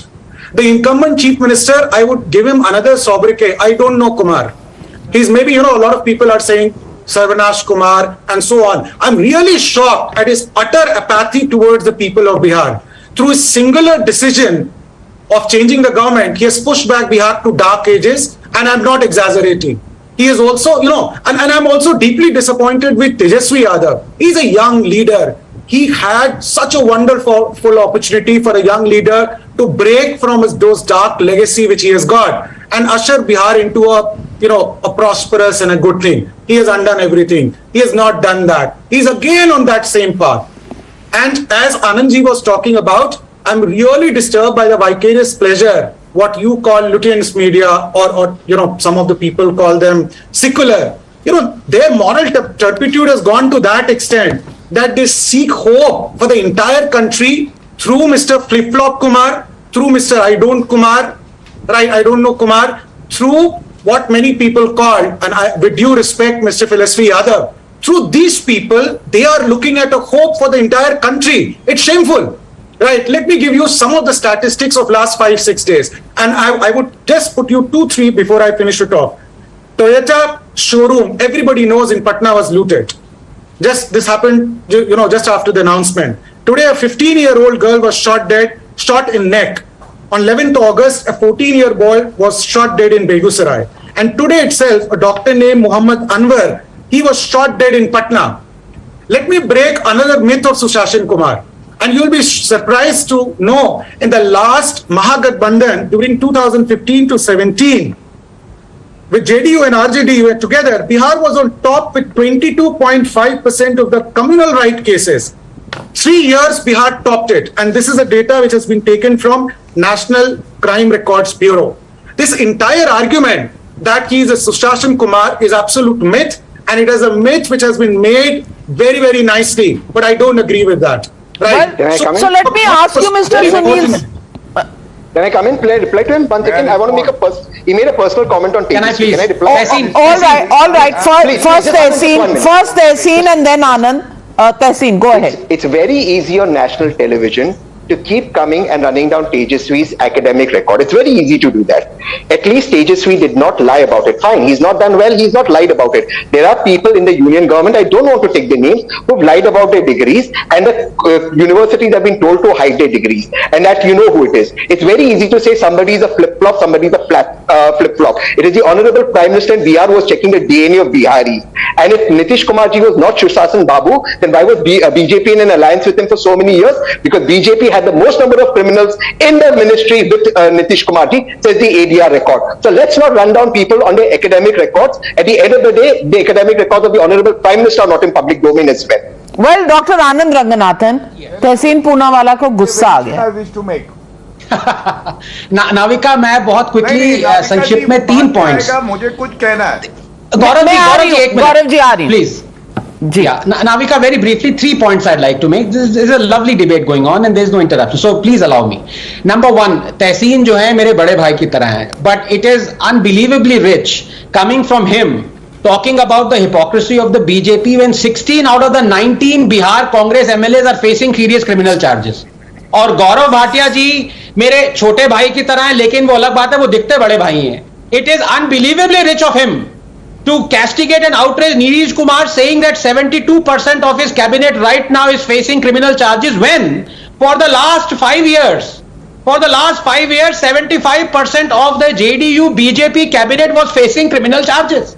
तब outrage नहीं था, अब outrage नजर आ रहा है. लेकिन Navika, we have to find a solution. और ये 30 seconds में आप solution ले लीजिए. See, I believe and I am sure everyone believes that a man is innocent until proven guilty. आप 100 चार्जेस लगा दीजिए, जब तक आपका कन्विक्शन नहीं है वो आदमी इनोसेंट है. और सुप्रीम कोर्ट ने भी ये कहा है, कन्विक्टेड आदमी पॉलिटिशियन इलेक्शन नहीं लड़ सकता, लेकिन जो कन्विक्टेड नहीं है, एक्यूज्ड है, वो लड़ सकता है. तो जायज है. These people are innocent until proven guilty. लेकिन सोल्यूशन क्या है? सोल्यूशन ये है कि इनके लिए स्पेशल कोर्ट्स बनाया जाए, पॉलिटिशियंस के लिए स्पेशल कोर्ट्स, जहां पे एक्सपीडाइट करिए ये लोग, क्योंकि ये देश का बेड़ा गर्क कर रहे हैं पॉलिटिशियन बन के। पर ये कभी होगा? Doctor Anand Ranganathan, you are right in the suggestion and everybody understands and knows this solution, but will it ever happen? How else will people stay in power for 30-35 years that their cases linger on? So come on, we all know the solution, but where is the will to implement and put it in practice is the question, Mr. Gaurav Bhatia. Yes, and I will definitely answer to Anand ji, but before that, Tehseen on your show said that the Union Home Minister Amit Shah ji faces a murder charge. MOS. And I have the affidavit filed by MOS, he Amit said. Shah ji. MOS. Pramanik ji. Okay.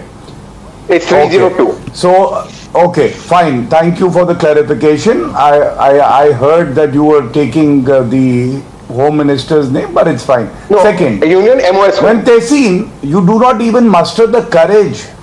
Yes, I got it. So I am giving you the next argument. When you do not even muster the courage to call a spade and say that Kartikeya Singh should not be a minister, Nitish Kumar as the chief minister should know the antecedents of the ministers that are part of his cabinet. And also, when you don't condemn Lalu Prasad Yadav, he giving a clean chit to Kartikeya Singh, then it shows the moral weakness that you have actually taken over from the Congress. And I must tell you, Deputy CM Tejasvi Yadav also, do you know, is being probed by the CBI in the IRCTC scam. The BJP also had 2 deputy CMs. They were not facing a probe. There wasn't a criminal case. But here Tejasvi Yadav, who you think is a very young, enterprising politician, is facing a probe of corruption from the CBI. Second, within 1 week, Navika, what has happened? 2 journalists have been murdered. Some incidents were even cited by the panelists who were speaking before me. A priest was killed. Appeasement politics has started in Bihar. A car showroom guard was killed in broad daylight. What does it show? That the criminals have been emboldened because they know when the bosses themselves are hand in glove with the gundas, when the minister himself is absconding and is taking oath with the chief minister, why should we fear the law? And to my friend Anand, I want to tell you one thing. As I said earlier, 2 deputy CMs from the BJP in the earlier government, they didn't face any criminal charge. But yes, Tejasvi Yadav is facing a criminal charge, and you talked about a special fast track court. Now this matter, IRCTC scam, is being tried by a fast track court, but the problem is 11 times there have been dates and Lalu Prasad Yadav and Tejasvi Yadav have not appeared before the court, and it is for the judiciary to come down heavily on them to ensure, even if he is a deputy CM but he doesn't abide with the law, then consequences should follow. Well, that should be the fair strength question of the judiciary. there. Mr. Shakti Yadav wants to come in. Mr. Shakti Yadav, how will you implement the law when your law minister is a man who's absconding? Simple question. सवाल ये उठता है कि आपने मजाक बना दिया है कानून का। माफ करेंगे, मजाक तो आप लोगों ने ही बना रखा है। देश के गृह मंत्री की गाड़ी उनके पुत्रों के साथ धरनार्थियों को कुचल देता है और वो जेल के सलाखों में जाते हैं, मंत्री इस्तीफा नहीं करता। उत्तर प्रदेश की बात आप करोगे नहीं, कहेंगे कि आप उत्तर प्रदेश की चर्चा क्यों रहे, कार्तिक की चर्चा क्यों करने लेते। मैं करना चाहता हूं, कार्तिक जी पर चर्चा कर रहा हूं कि जिन मामलों में उनकी ही सरकार थी 14 से 18 तक में सवाल सामने आया था, क्लीन चिट किसने दिया, पुलिस की इन्वेस्टिगेशन रिपोर्ट में सामने आया। गौरव भाटिया हमको कानून पढ़ा रहे थे। सवाल है कि पुलिस का इन्वेस्टिगेशन रिपोर्ट ही अंतिम रिपोर्ट होती है, अंतिम रिपोर्ट है, और उस रिपोर्ट को आप कैसे गलत मान सकते हैं। नंबर 1। नंबर 2 ने कहा कि राजद के बारे में कई तरह की बात उन्होंने की। कानून पढ़ा नहीं रहे, कानून सही बता रहे लीजिए ना, कोर्ट में कोर्ट में रिपोर्ट एक्सेप्ट होती है। अगर आपको नहीं पता तो ज्ञानवर्धन कर देता हूं। All right, allow him to complete his point. Allow him to complete his point. I'll come back to you. Gaurav Bhatia, मैंने इंटरप्ट नहीं किया, बोलिए मैंने कहा कि 2018 में जो मामले उसके बाद टिप्पणी देंगे। आप अपनी बात खत्म करें। सवाल नंबर 2, उन्होंने कहा राजद के बारे में, भारतीय जनता पार्टी के बारे में पूरे है कि 20 जो बड़का झूठा पार्टी है, ये झूठ परोसते हैं। इनके 14 में से 11 मंत्री दागी थे। इनकी आइडियोलॉजी वहां पर कहां दिखाई पड़ती है पता नहीं चलता, ताड़ी पार इनकी आइडियोलॉजी भी चली जाती है। कई देश में अब इनके रैपिस्ट के समर्थन में जो लोग निकालते हैं, रैलियां निकालते, वो अभी नसीहत दे रहे हैं। कल तक किनके साथ थे? अभी तो 4-5 दिन हुए सरकार के बने हुए जनादेश का अपमान बता रहे थे। 17 में जब आप ले गए थे, वो कौन सा जनादेश का सम्मान था? ये तो वापस लौटा है जनादेश। मैं तो ये मान सकता हूं क्योंकि आपने 5 साल की चुनी हुई सरकार को आप ले गए थे। यहां से कई तरह के डर, आप तो पॉलिटिकल मैंडेटा अपने प्रतिद्वंदियों के खिलाफ करते हैं। ईडी की रपटे बताइए ना, 95% केस आप अपोजिशन पर करते हैं और उसमें कन्विक्शन का रेट है 0.5%। यहां पर आप चुप भी बैठ जाते हैं। आपके सारे 43% एडीआर की रिपोर्ट में यूनियन गवर्नमेंट में बैठे हुए लोग हैं। 150 सांसदों पर गंभीर आरोप है, उसमें बहुयात भारतीय जनता पार्टी पर है, उस पर आइडियोलॉजी आपकी मर जाती है। लेकिन सवाल सामने मैंने साफ कहा कि अगर कार्तिक कुमार के खिलाफ अगर विधि सम्मत साक्ष्य अगर एस्टेब्लिश्ड होगा, इमीडिएटली ड्रॉप किया जाएगा, एक्शन लिया जाएगा। लेकिन यह आप बता रहे हैं, सवाल है कि जिनके बारे में मैं शुरू में कहा कि अपने पिता के नाम से जो बना हुआ स्मारक है, उसका एक कस्टोडियन को कहां पहुंचा दिया? देश के प्रधानमंत्री ने संज्ञान लेकर मंत्रिमंडल से बाहर किया। मैं नाम लेना नहीं चाहता, वो बड़े आप लोगों ने कहां स्थापित ऐसे लोगों को कर दिया। लेकिन सवाल उठता है कि आप जो एलिगेशन लगा रहे हैं, आप सुशील कुमार मोदी जी के पूरे परिवार पर आरोप था, साक्ष्य दिए गए, कहां कार्रवाइयां हुई? कोई कार्रवाई नहीं हुई। आपके जो विनोद नारायण झा जो रावण सेना चलाते हैं, उन पर एक ही परिवार को 5 लोगों की हत्या करने का आरोप लगा। List of cases against various people, but that is the irony, and Manish Bariyar wants to come in. Yes, Mr. Bariyar. I mean, हमाम में सब नंगे। हाँ, हमाम में सब नंगे, but at the same time we have to also understand Bihar is very different. See, when we are talking about recently Anand Mohan ji, he came to the circuit house. वो सजा याफ्ता हैं। हिम्मत कहां से आती है कि उनको सर्किट हाउस में बैठ जाए? उनके बेटे सुपुत्र बोल रहे थे कि उनके सर में दर्द था, and he is facing murder charges of district magistrate. Imagine somebody like that. Now, what signal does it give? My problem is not about, okay, my criminal is better than your criminal. I'm saying you have a government. Can you not rein in? Can you not come up with some names who are non-controversial? We understand that yes, politicians also get sometimes false charges on them, but we are not talking about false charges. We are talking about Kartikeya ji being right hand of Anand Singh, and Anand Singh is a so-called terror every Bihari knows. I'm talking about these optics. I'm talking about special cases. So Sunil Singh ji, is this the legacy of Nitish Kumar that he wants to take as the prime ministerial candidate in 2024? It's a question. सुशासन बाबू का सुशासन है कहां, Sunil Singh ji? Wait a little, Namita, you will get this answer that Sushashan Babu is always a Sushashan Babu. And as for the Prime Minister candidate, that is not the thing right now. Who will be the Prime Minister candidate? He has not announced his candidature. But yes, repeatedly and n number of times I again repeat that the rule of law will be in Bihar, Nitish's Bihar.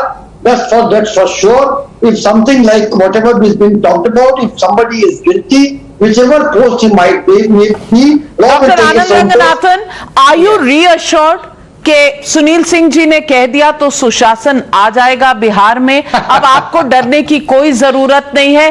Kartikeya जी आनंद सिंह जी के right hand man है, तो क्या हुआ? कार्तिकेय सिंह जी के खिलाफ kidnapping और attempt to murder के cases हैं, तो कोई बात नहीं। और कार्तिकेय सिंह जी अगर एब्सकॉन्डर हैं तो कोई बात नहीं। अभी नीतीश जी को मालूम नहीं है, लेकिन जैसे ही मालूम पड़ेगा तो कार्रवाई हो जाएगी, डरिए मत। Are you convinced? नहीं, नाविका डॉक्टर साहब हैं, मैं इनकी काफी इज्जत करता हूं, जेडीयू के स्पोक्स पर्सन है, इनका अपना अलग से प्रोफेशन है, लेकिन मैं ये कहना चाहूंगा कि जब आदमी डरता है तो वो हंसता है, तो मैं हंस के दिखा दूं आपको इस बात पे। अब मैं 2 पॉइंट करना चाहता हूं। May I please gently disagree with my good friend Manish. He is brought out some data and he is also alluded to the fact that Bihar may be an exception. I'm sorry, Kerala, a state with 100% literacy, Manish, has 29% of its MLAs facing criminal charges. Same as Bengal, UP. So this is not an exception, it is a rule. And when you say that this might not be false charges, this might be real, on what basis, may I please ask you, you are saying it? Because as I said, a man is innocent until proven guilty, and I want this consensus around the panel that because there are 75 to 80% of people who are criminals, of facing criminal charges in the whole MLA assembly, we have to have a fast track court. There is no other solution. Please. Absolutely. As far as people of this country are concerned, we can't stand and be mute spectators. It cannot be left to the janta to just swallow what the politicians dish out to them. The question is, don't we want accountability?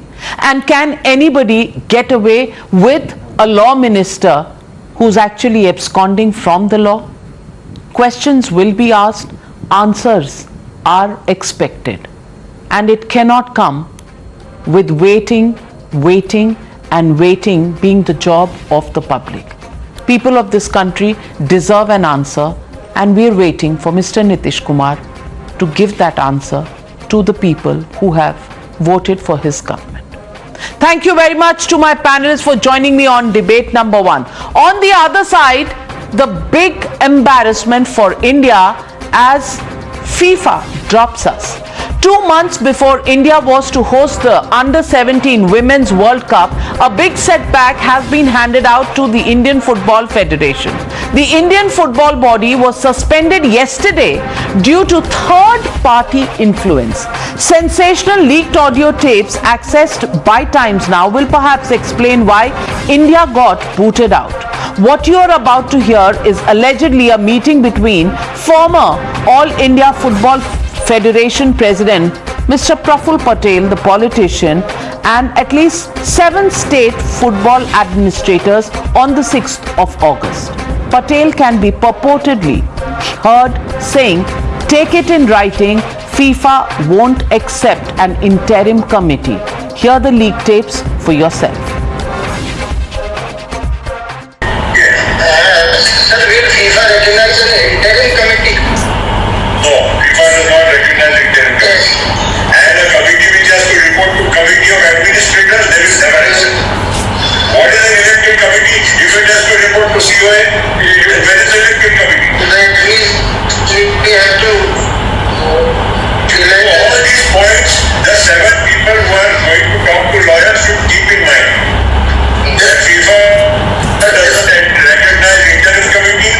FIFA will not recognize a committee which has to report to a court-appointed administrative body. So all of you discuss with lawyers and then come with this whatever final decision about the review petition. Okay?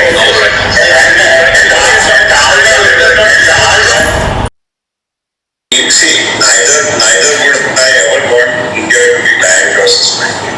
Neither would I want anything. But the only thing is in the review petition, just take care, speak to the lawyers, all of you who are representing the 7 members, please I'm telling you again, tell the lawyer that the time frame prescribed for this election should remain the same. Only thing is, no players, no individual members, but only 36 people who are supposed to be members of the newly elected committee, so be it, that is fine. And sir, one more thing, sir. Because again, without the elected committee, FIFA will not give you a World Cup. Yeah. And we can accommodate the eminent place. That is not an issue. But the only issue is in your review petition you mentioned that the executive committee will co-opt eminent place player, to women into the executive committee. Yes, sir. That is a good idea. But individual vote is not. That is not good. That's not good means what you will not. Then FIFA will never accept it. Take it from here. The review petition we should highlight that one. The My friends, there are two sides. One is FIFA, one is India. And Indian courts, Indian. You're watching the News Hour at 9. Debate number 2 on Times Now. Super Prime Time.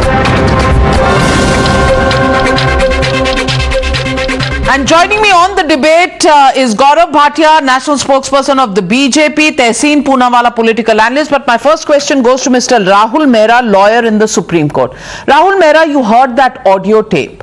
And in that audio tape, from what you can make out, and it's been widely reported, that Mr. Praful Patel virtually nudges along to say that, you know, the courts, the judiciary virtually are a third party, as I can understand, and we should have it in writing that virtually India should be thrown out because there is no executive committee. Is this the stranglehold of politicians over sports bodies and the raw greed for power to run these bodies that drives somebody even at the cost of the country? I think, Navika, it's a very unfortunate development. When the matter is before none other than the apex court of the country, and this is not some Pakistan that we're talking about. We are the largest democracy. Our courts are the highly respected across the globe. The apex court is in session, and over the last couple of months, I being a party in the court, I can very well share with you that the court has been acting with a lot of restraint, and the court has been very indulgent because the paramount interest for everyone, including the court which was leading this entire matter in that sense, was that the Under-17 World Cup for women in India should not be in any way, prejudiced or in any way that it doesn't happen in India, because that brings India into disrepute. But here we see hunger of a few individuals, those individuals who have been asked to step aside by the Honorable Supreme Court on 18th of May of 2022, and the Committee of Administrators having been put in place. Now, what business did Mr. Praful Patel or any of the state association bosses have to misguide FIFA, to drive them almost, and it has been seriously alleged in an application by none other but than the Committee of Administrators appointed by the Honorable Supreme Court. And that application for seeking initiation of contempt proceedings against Mr. Patel and 7 other individuals who were duly representing all the 35 state associations who are member associations of the AIFF is on record, and they have asked that this is a serious issue where interference in the administration of justice and trying to so Tehseen Poonawala, lust for power and control over sports bodies, is that what is driving Mr. Praful Patel even at the cost of the country's image? Yeah, Navika, and at one level I concur with my friend Rahul Mehra and what he's saying, and what the matters before the Honorable Apex Court, and this matter should not have been made international. But here is also a problem. The problem is, while the Honorable Supreme Court rightly came down on the Football Association and tried to make the changes, the same changes made by the Honorable Supreme Court in BCCI is not being followed, and Jai Shah continues to remain in the BCCI despite his tenure getting over, and the matter has not come up before the Supreme Court. So one politician is seeing another powerful politician continuing against his Apex Court order, and is pushing his luck. What we require now is something Rahul had fought for, something the Congress had proposed and BJP promised to do, the sports bill, where politicians cannot occupy positions indefinitely, and we must have sportsmen in those positions. That is not happening. It's not happening in the BCCI. Saurav Ganguly and Jai Shah continue to be in the BCCI despite the Supreme Court deadline and tenure getting over, and the matter hasn't come up, and that's the problem. So you have a problem. You have a problem in saying anything about Praful Patel, but your problem is with the BCCI, even if the issue is about not BCCI with Jai Shah ji. Not with BCCI, but Jai Shah ji particularly, and Saurav Ganguly ji, because they had violation in the Supreme Court. Nothing to say about the fact that the Under-17 Cup will not be held in India. That you don't have a view on. I have a view. I think it's shameful. I think all politicians should leave. But the fact is that you cannot have one politician leaving and the others not. They're seeing what's happening with Jay Shah. Gaurav Bhatia, respond to both Rahul Mehra and Tehseen Poonawal.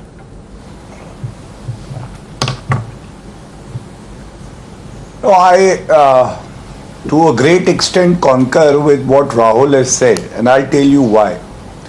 You know, it's not as if all politicians do not think about the sports persons, but just a few days ago, Navika, we saw how Shri Narendra Modi ji was seen interacting with the medal winners from the Commonwealth game. He's been encouraging sports persons.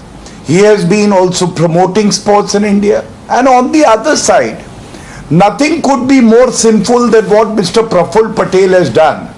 And I will then distinguish it from the example that Tehseen gave.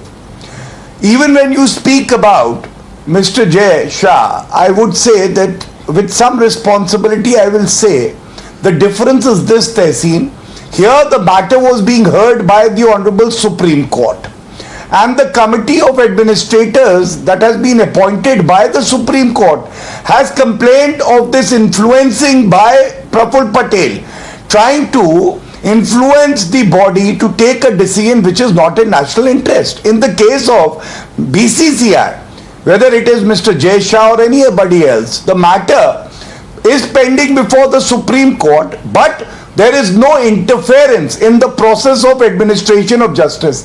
Second, you are not factually right when you say that there has been defiance of any Supreme Court order by the BCCI. And third, today is a day when we all should unite and say one thing, that sport persons should be the first ones who should benefit from any policy. They should not be ignored. And when Praful Patel tries to act in a manner which is detrimental to the interest of the sports persons, he is doing great disservice to the country. And I'm sure the Supreme Court will take cognizance, and this amounts to contempt of court. Well, as an Indian, clearly we feel cheated, and we just hope that we will have a situation and we will have a law and a judgment that bans politicians into taking positions like this on sports boards, because sporting should be left to players and not to political chess games on the board. We leave it at that. Thank you very much, gentlemen, for joining me on this debate number 2. Thank you very much, viewers, also for joining me on the Newshour tonight. See you tomorrow. Be safe.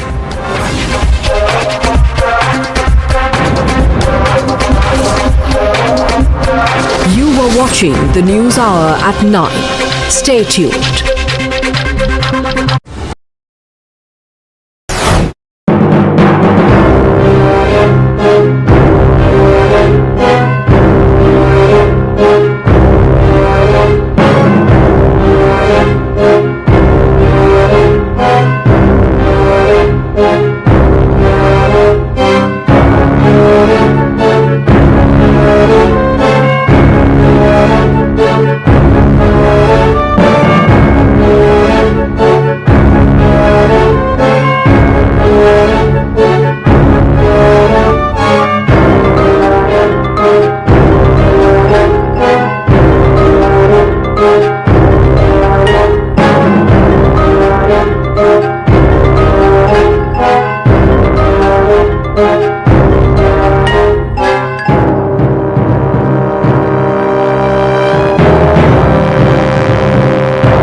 Hour at 9.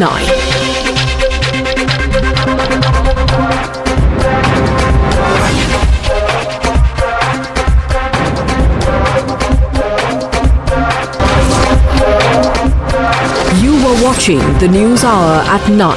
Stay tuned.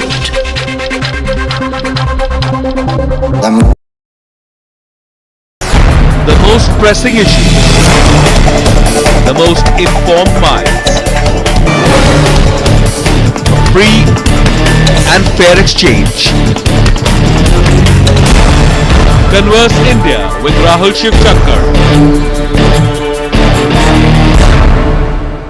There will have to be bilateral agreement with whoever we want. There's too much of politics involved for there to be a regional trade agreement in South Asia.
We are aware of reports of a proposed visit by this vessel Khambantota port in August. Let me just say the government carefully monitors any development having a bearing on India's security and economic interests and takes all necessary measures to safeguard them.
Good evening and welcome. You're watching the News Hour Agenda. I'm Padmaja Joshi. Today we're talking about somebody who should make us all very, very sad and very, very troubled.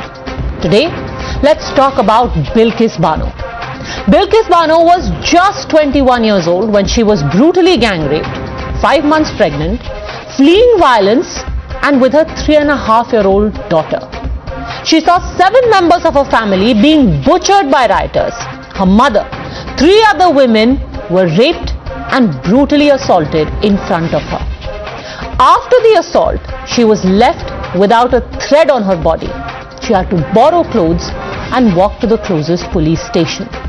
According to the CBI, the heads of the corpses had been severed so that the bodies could not even be identified in an autopsy. The attackers were armed with sickles, swords and sticks. These men were all convicted for gang rape and murder. And they are among the 11 men who have now been set free on remission. And to add insult to injury, today these rape convicts, these murder convicts were felicitated by the Vishwa Hindu Parishad. Yesterday it was sweets and tilak which was applied by their family members. Today one of them was garlanded at the VHP office in Dahod.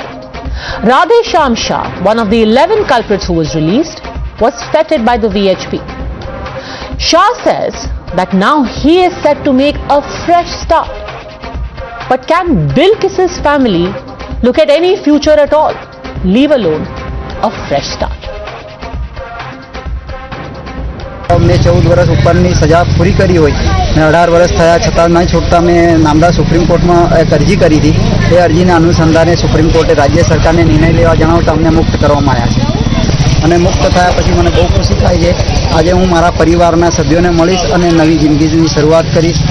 અને મને જેને બી આમાં મદદ કરી છે, મારા પરિવારને સહકાર આપ્યો છે, તે બદલ હું બધાનો ધન્યવાદ કરું છું. શું ખબર સાંભળવાથી અમને એટલું બધું દુઃખ અને એક માયુસ થઈ ગયા છે કે અમે આટલા લાંબા સમયથી લડાઈ લડી એનો આ નતીજો છે. એટલે અમને બહુ દુઃખ અને ડર જે ઓછો હતો એ આજે વધી ગયો છે. સરકાર તરફથી જે સહાય કરવામાં આવી છે 50 લાખ રૂપિયાની જે સહાય છે અમને ચૂકવી દેવામાં આવી છે. અને સરકાર સુપ્રીમ કોર્ટે જે સરકારને આદેશ કર્યો છે કે એક મકાન એમને આપવું જોઈએ અને નોકરી આપવી જોઈએ, એના વિશે હજુ કોઈ નિર્ણય નથી થયો. In its defense, the BJP government in Gujarat has said that they have only followed rules and the remission was given after instructions from the Supreme Court. The Supreme Court had asked the state government to take a view on the case after the convicts approached it, saying that we have served over 15 years of jail. Some of them even pleaded about how they are suffering from poor health and old age. But this reasoning is hollow, because the same remission policy was invalidated almost a decade ago. Has the state now made use of a loophole in order to set these rape and murder convicts free? This is an executive decision, not a judicial decision. Gujarat सरकार के अनुसार रिहाई का निर्णय 1992 की जो क्षमादान की नीति है और रिहाई की नीति है, रेमिशन की जो नीति है, उसके आधार पर लिया गया. 1992 की नीति आपको वेबसाइट पर नहीं मिलती. आरटीआई के सेक्शन 4 के अनुसार ये तमाम नीतियां वेबसाइट पे होनी चाहिए. क्यों नहीं है? इसलिए नहीं है. यह नीति, जिस नीति के पीछे छिपकर गुजरात सरकार कह रही है हमने इन 11 बलात्कारियों को रिहाई का आदेश दिया, 1992 की वो नीति 8 मई 2013 को गुजरात सरकार द्वारा समाप्त कर दी गई थी. तो ऐसी नीति जो है ही नहीं, उस नीति के आधार पर आप 11 बलात्कारियों को, 11 हत्यारों को क्षमादान दे देते हैं और रिहाई कर देते हैं.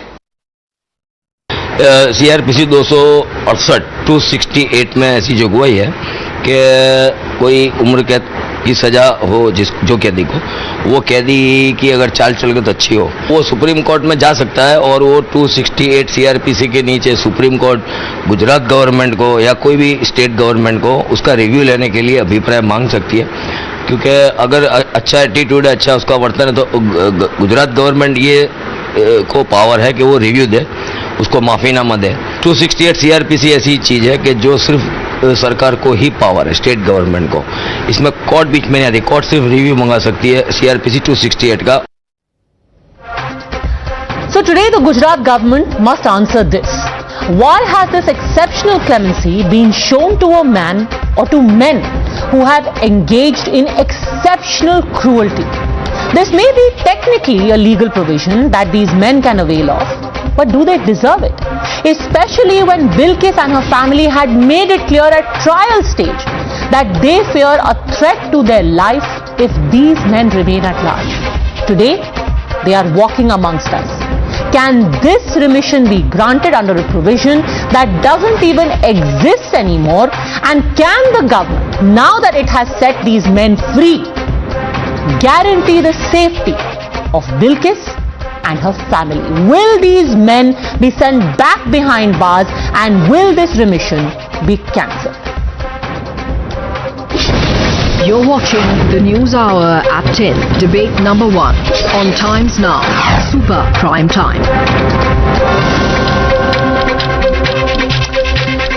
All right, joining us, Namit Saxena, advocate on record in the Supreme Court, Sanjay Hegde, senior advocate, Rizwan Ahmed, lawyer, Yogita Bhayana, activist. But first I want to ask the national spokesperson of the Vishwa Hindu Parishad, Vinod Bansal. Mr. Bansal, क्या आपको सच में लगता है that these men deserve to be felicitated? Dahod में आपके office में इनको माला पहनाई गई, इन लोगों को जिनके ऊपर गैंग रेप का इल्जाम नहीं है, ये कॉन्विक्ट हैं, ये मर्डर के कॉन्विक्ट हैं, इन्होंने हत्या की है, इनको किस बात के लिए माला पहनाई जा रही है?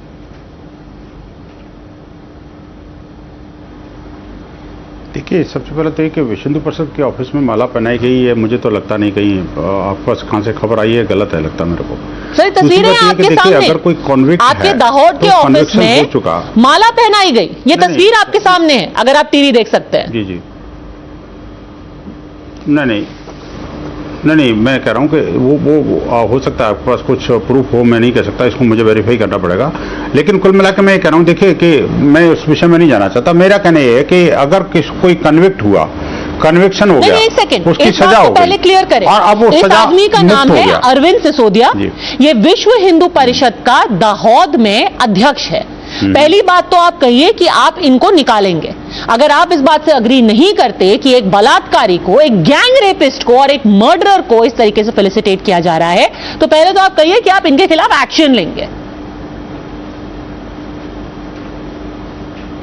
नहीं, देखिए, मुझे एक बात बताइए पद्मजा जी कि अगर कोई व्यक्ति जिसने कोई अपराध किया और अपराध की सजा न्यायालय ने दे दी और सर्वोच्च न्यायालय ने उसको बरी कर दिया, बरी करने के बाद में बरी इन द सेंस कि उसको सजा मुक्त हो गया, किसी को बरी नहीं किया है। मैं उस लीगल पॉइंट में अभी थोड़ी देर पे आऊंगी, पहले आप मेरे को बस ये बता दीजिए लीगल पॉइंट, क्योंकि हम उसमें फंस करके रह जाएंगे। ये मैं बात पहले क्लियर कर दूं, इस आदमी को किसी चीज से बरी नहीं किया गया है।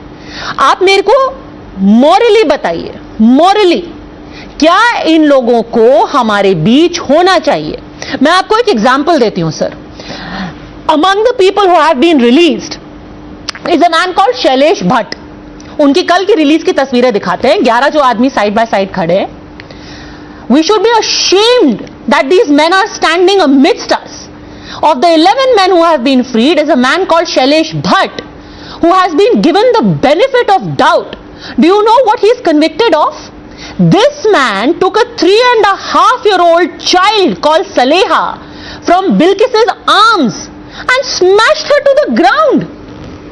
उसने एक 3.5 साल के बच्ची को उसकी मां से छीन के जमीन पे पटक के मार दिया। उसको बेनिफिट ऑफ डाउट देंगे हम? For what? For what Vinod Bansal ji? मैं बोलूं पद्मजा? बोलिए पद्मजा जी, मैं बोलूं क्या? देखिए, मैं बड़े विनम्रता से कह रहा हूं आपको कि सबसे पहले तो आरोप लगाने से पहले व्यक्ति को सुनना चाहिए। पहले मैं कहता हूं कि विश्व हिंदू परिषद को अगर कोई मोरल दे रहा है तो मैं उसका स्वागत तो करता हूं, लेकिन आपके दर्शक अच्छी तरह से जानता है कि विश्व हिंदू परिषद वो संगठन है जो महिलाओं की और देश विरोध, महिलाओं की इज्जत के साथ साथ खिलवाड़ करने उनके साथ खिलवाड़ करने वालों को आंखों में आंखें डाल के नहीं, उसकी आंखें फोड़ना जानता है अच्छी तरह से।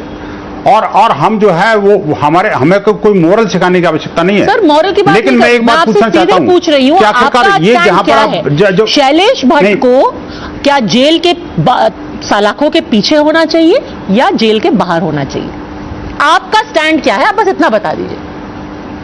देखिए, जो अपराध, देखिए मेरे स्टैंड को सुनेंगे तभी तो बता पाऊंगा मैं कहता हूं, देखिए जो अपराधी है उसको उसकी सजा मिलनी चाहिए, और जो ये 11 लोग हैं, ये 11 लोगों को सजा मिली है। सजा मिलने के बाद ही तो माननीय सर्वोच्च न्यायालय ने कहा है कि अब सरकार चाहे तो इनको छोड़ सकती है, और ये प्रक्रिया के हिस्सा है, को पहली बार नहीं हुआ, अनेक मुसलमानों को भी छोड़ा गया है। और जब ये 15 अगस्त और 26 जनवरी आते हैं तो आमतौर पर ये रेमिशन की प्रथा हर सरकार अपनाती है, और सैकड़ों मुसलमान इस बारे में छोड़े जा चुके, लेकिन उस मुसलमान पर कभी किसी ने कोई डिबेट नहीं करी। मैं कहना चाहता हूं, देखिए अपराधी के साथ अपराधी जैसे व्यवहार होना चाहिए। लेकिन जब Sanjay Hegde clear the point, let me make one thing clear, मिल गई ऐसे जघन्य अपराध के लिए अगर कोई भी छोड़ा जाएगा, वो हिंदू हो या वो मुसलमान हो, उस पर डिबेट ही नहीं, उस पर सवाल भी पूछे जाएंगे। आप ये सोचिए sir that if today this case had happened in West Bengal, आपको याद होगा कि 2 मई के बाद वेस्ट बंगाल में जब गैंग रेप्स हुए थे, आप सोचिए अगर 1 साल बाद वो लोग जिनका ऊपर ट्रायल चल रहा है उनको छोड़ा जाए और उनके गले में माला पहनाई जाए और उनको तिलक लगाया जाए, जिनके ऊपर गैंग रेप के आरोप हैं, आप ये नहीं कहेंगे? आपको सही लगेगा कि कोई कहे कह रहे उनको बेनिफिट ऑफ डाउट देके रिमिशन पॉलिसी के तहत उनको छोड़ दिया गया। कर से 15 साल बाद भी आप वही बेनिफिट ऑफ डाउट उन लोगों को देंगे कि उन्होंने 15 साल कर लिए, जेल में चलो छोड़ दो? नहीं, बिल्कुल नहीं, कोई बेनिफिट ऑफ डाउट नहीं दिया सरकार, कोर्ट ने, ना कोर्ट ने दिया ना सरकार ने दिया, बेनिफिट ऑफ डाउट नहीं दिया। वो तो सजा याफ्ता लोग हैं। सजा प्राप्त करने के बाद माननीय सर्वोच्च न्यायालय ने कहा है कि इनकी सजा, चूंकि इनका चरित्र ऐसा है कि जिन्होंने कोर्ट अपने during the tenure of the jail, इन्होंने जो जेल की सजा काटी है, उस हिसाब से लग रहा है कि इनका व्यवहार और उनकी शारीरिक स्थिति ऐसी है जिनको रेमिशन दिया जा सकता है। सरकार चाहे तो उसे विचार करे। तो बंसल जी, आपको लगता है उस आदमी का चरित्र इस लायक है जो एक 3.5 साल की बच्ची की हत्या कर दे और उसकी मां का गैंग रेप करे? अगर 15 साल बाद वो जेल में बैठ करके कैरम खेल रहा है तो उसको अच्छे व्यवहार के आधार पर छोड़ दिया जाना चाहिए क्योंकि उसका चरित्र अच्छा है? क्योंकि 15 साल में उसने यही क्राइम दोबारा नहीं किया और वो बहुत सौम्य व्यवहार का है, तो उसको अच्छे चरित्र के बिना पर छोड़ दिया जाना चाहिए? क्या है उस आदमी का चरित्र जिसने एक 3 साल की बच्ची की हत्या की? आप है ना मैं हूं? नहीं, वो डिसाइड, देखिए वो डिसाइड नहीं पद्मजा, मैं कहता हूं देखिए जो हत्यारा है उसको सजा मिलनी चाहिए, मैं बार बार कह रहा हूं आपको, लेकिन उसको डिसाइड करने का काम ना आप करेंगे ना मैं करेंगे ना आपको कोई और पैनलिस्ट करेगा। Okay, so let's clarify this with Sanjay Hegde. साधारण मामला नहीं है। द आर्गुमेंट लीगली है रेमिशन दिया कि उसमें अगर कोई आदमी इसको ऑब्जेक्शन करता है तो मुझे लगता है ये गलत है। ठीक है, तो उनमें एक 70 साल के आदमी थे, वो सुप्रीम कोर्ट के पास गए, देखिए मेरी बहुत फेलिंग हेल्थ है, मैं बहुत बूढ़ा हूं, बीमार हूं, मैं बहुत सफर कर चुका हूं, मैंने 15 15.5 साल I have spent behind bars, show me some leniency. The Supreme Court told the Gujarat government, you decide on a case-to-case basis, and the government has just gone by the rule of law. What's the problem? Sanjay Hegde. Well, there are some problems, and Mr. Bansal also has a few points to make. Basically, the law is this, that when the court sentences somebody to life imprisonment, it means for the rest of your life. However, that is subject to the government's power of exercising remission, subject, however, to the fact that he must have at least completed 14 years. It's not that 14 years is a life sentence. After 14 years, even if you have a life sentence, you may avail the benefit of remission, provided you fit in within the policy. Now, here it does appear that the government of Gujarat has a specific policy of not releasing people who have been accused of rape. They seem to have deviated from the policy and gone back to an old policy which they themselves had abandoned. If the government of Gujarat today says that, look, everybody who was accused of rape, who served and who got a life sentence and who has served 15 years, I'm releasing them all, that is one thing. But on the other hand, if they've been selective, that look, this one particular case, these people, one of the accused has got an order from prison, therefore we'll consider them under an old policy and not under the current policy, then there is a definite problem. There is the executive power of remission, but that power must be on cogent grounds and it must be applied even-handedly. If they have a policy saying that there is no release for rapists or a life sentence for somebody who is accused of rape and murder will remain a life sentence, then they can't deviate from the policy. They are bound by their stated policy. So the Gujarat government's argument, Namit Saxena, seems to be full of holes at present. First of all, we cannot understand which is the policy they have gone by. The 1992 policy or the 2014 policy?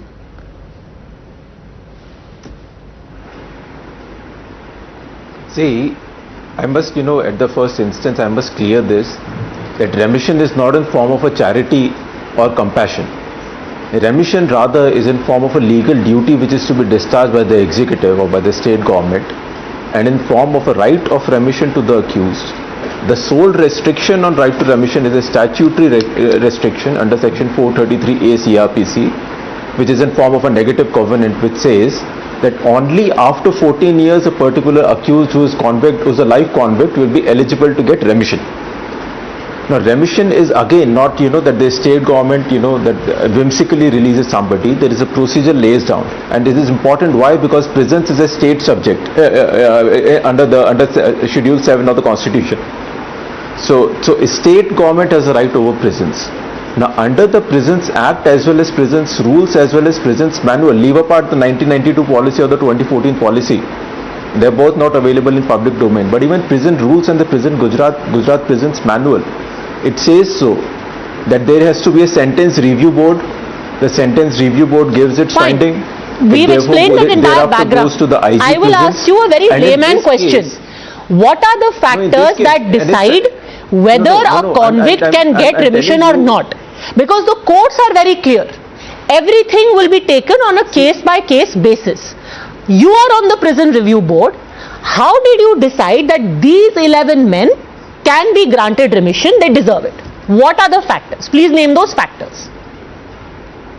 See, there are variety of factors which are to be considered, including good conduct, including what is the work you have undertaken while you were in custody. What is, have you studied anything? What has been your general conduct? How much you have, how much work you have done? Because these are all rigorous imprisonments. Men are how much gang rapists and murderers. Is 14 years of, gardening in jail supposed to make up for it? See, the law does not make a difference between gang rapists or any other person accused. The law goes by the sentence given. Quick rebuttal on that. Isn't there a distinction made about the gravity of crime? What are you saying, sir? You cannot treat a pickpocket and a rapist the same way. One of the factors for considering release. No, what I'm saying is that there is no separate category for gang rapists. No, just 1 minute, Namit, please. Will the released person be a threat to society? That is also one of the factors to be taken into account. Exactly. I have appeared in several cases in UP where the UP government consistently says 20 years, but he is a gangster, he has done this in the past, and at this age also if he is released, he can be a threat. So the policy can't totally say that we will not examine what the possible impact on society is to be. Yes, their policy provides for all the things that you've done inside prison, including maybe you have donated blood on some day, therefore you will get 6 months, etc., etc. All those things all given. But what will be the impact on society? Can you be a threat in future? That is definitely taken into account. And keep in mind, I think everyone wants to come in now. First Yogita Bhayana, then Rizwan Ahmed. Keep in mind that these men were accused of threatening witnesses at the time when the trial was on. The family has said explicitly, so much so that the case was transferred out of the state of Gujarat. Such was the level of threat that they posed to this family. Now they are out. Imagine the men who killed your family in front of you could come knocking on your door any moment. Who is to guarantee the safety of this family? Why isn't anyone considering that? Yogita Bhayana. I don't understand, Padmaja, that this such a heinous crime of the history, where history will never forget, and you are releasing them, not anybody else. These targeted men are released. Do you think it is not going to motivate further rapists? It is going to set a very, very, very wrong example for people who think that it will motivate the rapists. So you really, I'm 100% sure it is motivated gesture, because you could not think of anybody else who wait for years and years to pay the bail amount and they just die in the jails. They don't think about their remission. They only thinking about rapists who cannot cannot be reformed. They are monsters. They are beyond it. Like we were looking forward for capital punishment. If we did not get for these guilty criminals, okay, life imprisonment, die in the jail, and they deserve to die in the jail because, and the kind of welcome they are getting, Mr. Bansal is still not sure about whether VHP also welcomed them or not, but at least he can say that, you know, even if at all there is an iota of doubt, I will take action against these men. I mean, what kind of example are we setting? Why are we targeting Muslim women? Why silly bully? Why only when it comes to Muslim women you are you are being partial? Never. I mean, I want to see in India where every woman is safe, Hindu, Muslim, every woman. देखिए, प्रत्येक नारी मेरे लिए पूजनीय है। कैसी बात कर रहे हो? प्रत्येक नारी, आप झूठ बोल रहे हैं। आप झूठ बोल रहे हैं। आपने भी खुद बोला कि मुस्लिम भी है। आपका एक्शन नहीं दिखता है। You are targeting Muslim women. Simple है। चाहे वो victim ही क्यों ना हो, आपको मुस्लिम छोड़ जाते हैं, ये मैं कह रहा हूँ। लेकिन किसी मुस्लिम नारी पर आक्रमण करने वाला कोई हिंदू नहीं हो सकता। आप गलत बोल रहे हैं। आप जिस तरह की भाषा का प्रयोग कर रहे हैं बिल्कुल गलत कर रहे हैं। माला किसने पहनाई आपको? क्या करते हैं? अरे मैं कहता हूँ माला किसने पहनाई? अगर कोई नहीं किसी रेपिस्ट को नहीं, नहीं गलत बात बोल रहे हैं। I will give you आप देखिए, मुस्लिम वुमेन की नहीं है। मुस्लिम वुमेन को सबसे ज्यादा टॉर्चर करने वाला Rizwan Ahmed also has questions to ask of you, Mr. Bansal. Rizwan Ahmed. मुसलमानों को तो वैसे भी सबको छोड़ा जाता है। Everyone is treated even-handed. Mr. has to stop. अगर सेंटर ने इसको रिवोक नहीं किया, आप देखिए।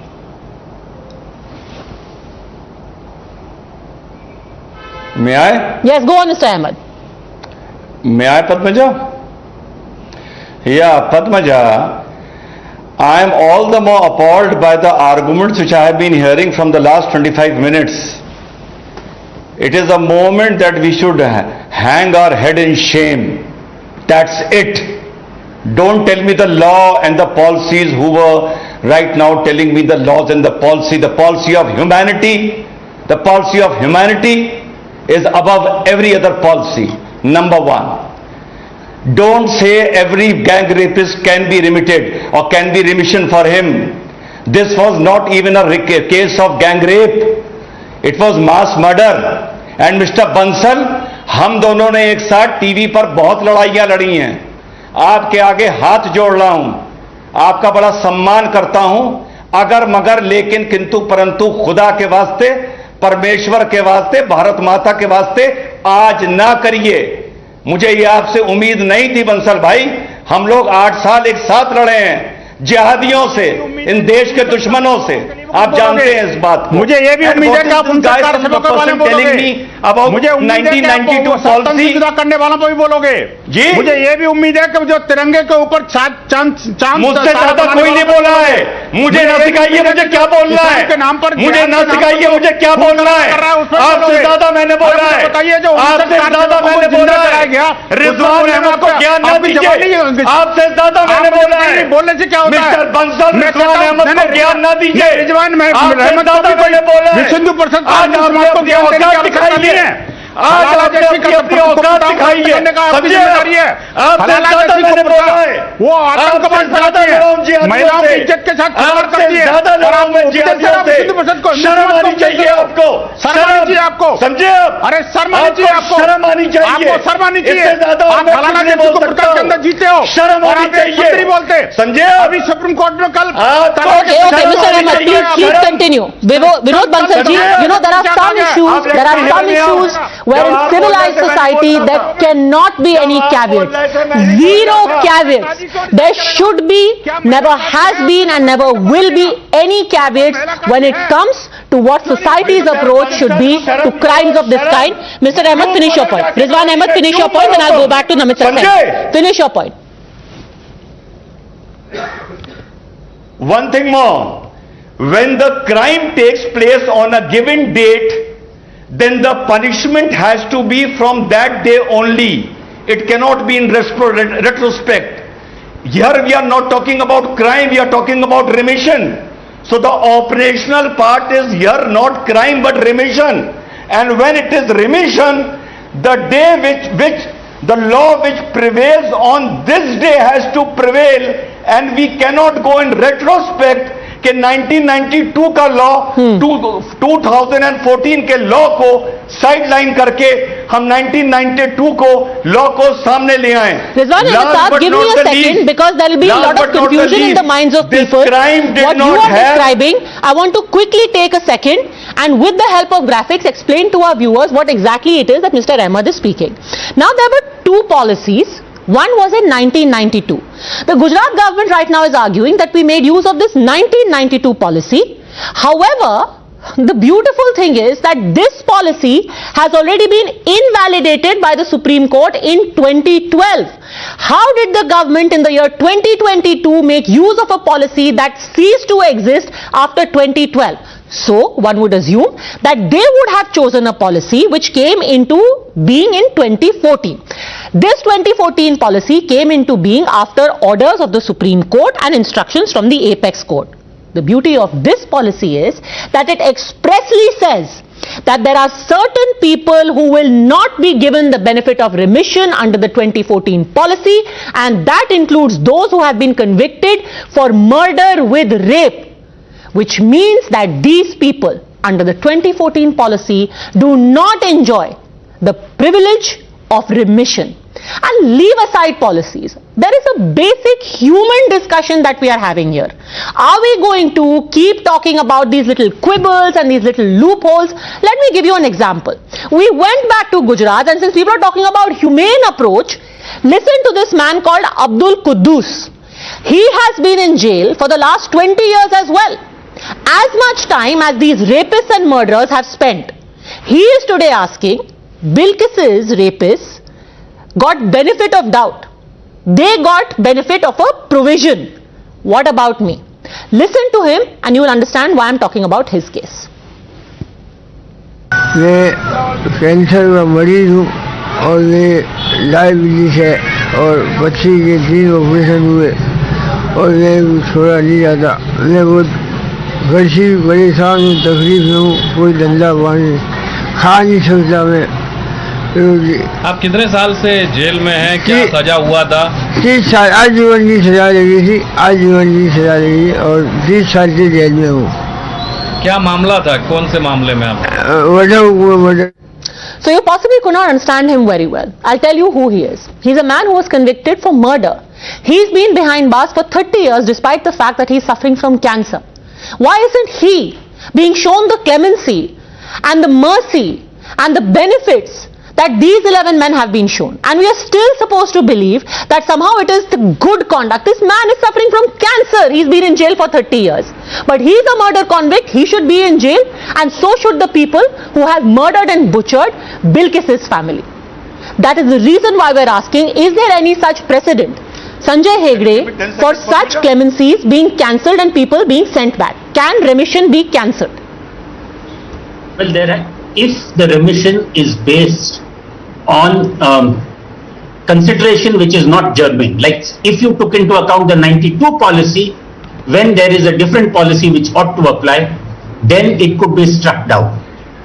There are even the governor's power of pardon in Andhra Pradesh, when it was misused to pardon people, that too the Supreme Court interfered. It was a judgment of Justice Pasayat. So there is no action of the executive which is beyond judicial review.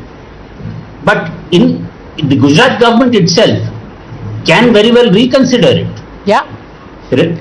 And I don't see why they should wait. If there is a just face, if there is a face of a state that really believes in mercy and justice, the government should consider this decision, else hope from the courts. I'm going to leave it at that. These are the facts of the case. I'll leave it for you to judge. Thanks very much, all gentlemen. Yogita Bhayana for joining me.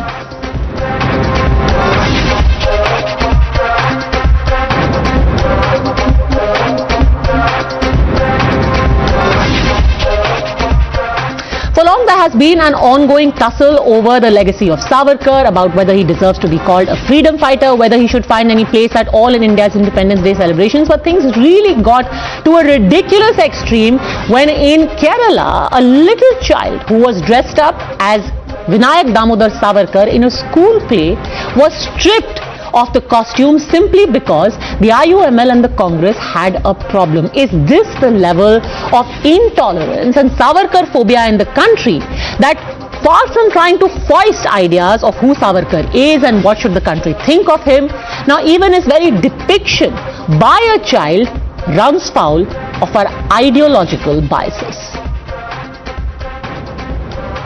അവിടെ സംഭവിച്ചിട്ടുള്ളത് WhatsApp ഗ്രൂപ്പുകൾ വഴി ചർച്ച വന്നപ്പോഴാണ് ഈ സംഭവം youth ലീഗിൻ്റെ ശ്രദ്ധയിൽപ്പെടുന്നതും അപ്പോഴേക്കും ഇതിൻ്റെ കാര്യങ്ങൾ ഒതുക്കി തീർക്കാൻ ബന്ധപ്പെട്ടവർ ശ്രമിച്ച് അതിൻ്റെ യൂട്യൂബ് ലിങ്കും കാര്യങ്ങളൊക്കെ ഷെയർ ചെയ്തതൊക്കെ അവർ ഡിലീറ്റ് ചെയ്തു. അപ്പോൾ തന്നെ ആ നിമിഷം തന്നെ യൂത്ത് ലീഗ് ഇതിൽ പഞ്ചായത്ത് കമ്മിറ്റി ഇടപെട്ടു.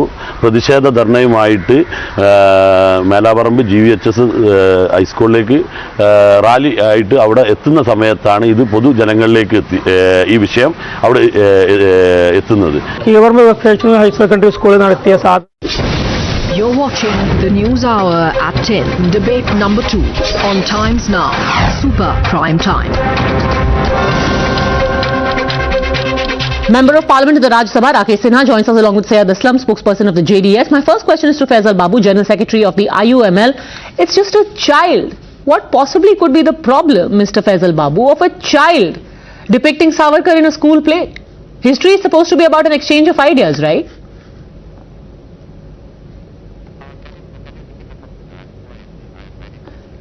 You muted yourself, sir.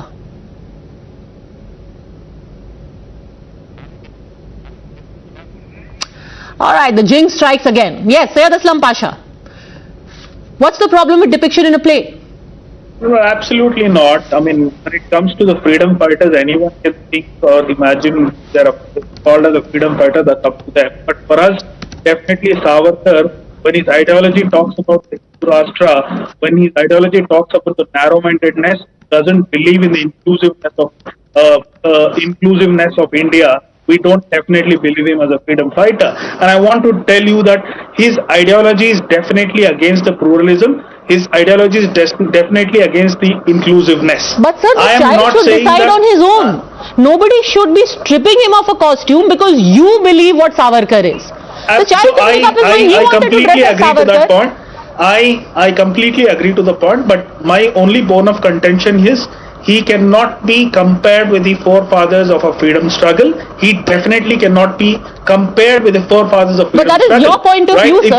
If Rakesh Sinha wants to compare him, my point of view. Then you can't stop him. It is not my way or highway. It is history. It is history. I will tell you. If you want to compare the mercy petition in 1922, when Mahatma Gandhi was tried for sedition case in Ahmedabad, the judge requested him, if you want to ask for mercy, you can ask for mercy. Mahatma Gandhi said, give me the harsh possible penalty. I will not ask for mercy. Sir, in 1931, again, this is about what you want to read about history. There is plenty now written about Savarkar as well. The thing is that when you try and foist your ideas on people, that is intolerance. Rakesh Sinha, respond. No. We should not be poisoning young minds by making them dress up like Savarkar, hence the outrage. Mr. Sinha. I don't know this young man had read any book on Savarkar or not. Because without reading Savarkar, without knowing his idea, the perception which has been created by a section of the media and section of intelligentsia in this country to target Savarkar is ridiculous. I am telling two important things. Savarkar had spent 10 years as Kala Pani, which is unparalleled. 9 months, unparalleled. And 13 years he was detained in Ratnagiri. Let me say. Then I am quoting Sardar Vallabhbhai Patel, who said in the Constituent Assembly, kindly listen it. Those who demanded Pakistan, those who led the movement for Pakistan, they are India. Those who were opposed to Pakistan, like Northwest Frontier provinces, they are in Pakistan. What does it mean? Then should I call all the Muslim traitors? Should I call the Muslims of Uttar Pradesh that they should be thrown out from India? Sense of history gives you the perspective of the people. And Savarkar was one of the person who led the anti-Pakistan movement. Anti-Pakistan front was created, and anti-Pakistan movement, he was leading the movement. Savarkar's perspective of the civilizational perspective of Hindu and Muslim, which exists today also. There's a ghettoization, separate living, separate way of living. What is Shariat? Shariat is not inclusive. Shariat gives the idea of exclusion. Shariat gives the idea of ghettoization. Do you support Shariat? Can you, if Shariat, if Savarkar is not pluralistic, then Shariat is a pluralistic. Then are you going to tell all those follow Shariat, all those who follow Shariat, they should be banned? They should not be citizens of India? They are not following the constitution? Answer this, Mr. Babu. Unfoldment of the idea and progressive unfoldment of the society must be accepted. And a thrusting of ideas on of all things children, isn't that what an intolerant society is? Madam, I believe that if you go through the history of the Savarkar, we can see that undoubtedly he was the person dead against the idea of India, the idea of Indianness. What is the idea of India and Indianness? Not against Sharia, but it's not a matter into this discussion in terms of a Savarkar. So he actually a person is against the idea of Indianness. The idea of India simply means it is not a particular territory. It is a philosophy. The philosophy you of cannot decide, inclusiveness. right? The philosophy of again, I come down to this is not just about what you think of Savarkar. The thing is that a school is supposed to be about exchange of ideas. If in an Independence Day celebration a child wants to dress up as Savarkar, he has as much right as anybody else. You cannot arm twist somebody saying, we don't like this version of history, you will not even represent this version of history. Why? Madam, you please understand, we are discussing in terms of the Savarkar, whether he is a hero. No, we are discussing it also in terms of your party going and protesting because a little child dressed up as Savarkar. A child. What? Surely your idea of India is not threatened by a child dressing up as Savarkar. Madam, you please understand we have freedom of expression, so we can have any kind of differences. Children, sir. Oh, he doesn't have freedom of expression to dress up as Savarkar. You have freedom to bully a child. Madam, 5 times he wrote the letter apologizing I am again asking people, you, what right do you have to trust your idea of what the right history is on a school child or on any school or threatening a school? Veer Savarkar, who gave the name Veer? He himself the name Veer. You are still answering my question. You call your protest freedom of expression, but that child has no freedom of expression. He should be led by what you think his expression should be. Why? This is intolerance. This. What you are talking in intolerance? What do you mean by the intolerance? Intolerance is deciding what history should be and forcing people to kowtow to that version of history. We have hundreds of evidence in terms of the Savarkar is not a proper nationalist, He is representing the narrow-minded, he is representing the intolerance, he is representing the hatredness, India is the idea of the compassion, India is the idea of the inclusiveness, India is the idea of tolerance, and India is the idea of the about inclusion and tolerance while cancelling Savarkar and bullying children. Professor Rakesh Sinha. Veer Savarkar is representing Hindutva. Those who lack the sense of history and the lack of constitutional spirit, only they can speak like that. I am giving 2 important things about Savarkar. The British imperialism was not a legitimate identity. It was an illegitimate identity, so the nationalist strategy was to defeat the Britishers, not to away the Britishers. So Ram Prasad Bismil, who was in Kakori conspiracy case, Askullah Khan, both have written the petition. It is not petition that we should be freed. And 62 intellectuals from Kasi wrote the petition to the Viceroy that Ram Prasad Bismil should be freed. Does it mean that Ram Prasad Bismil was a traitor?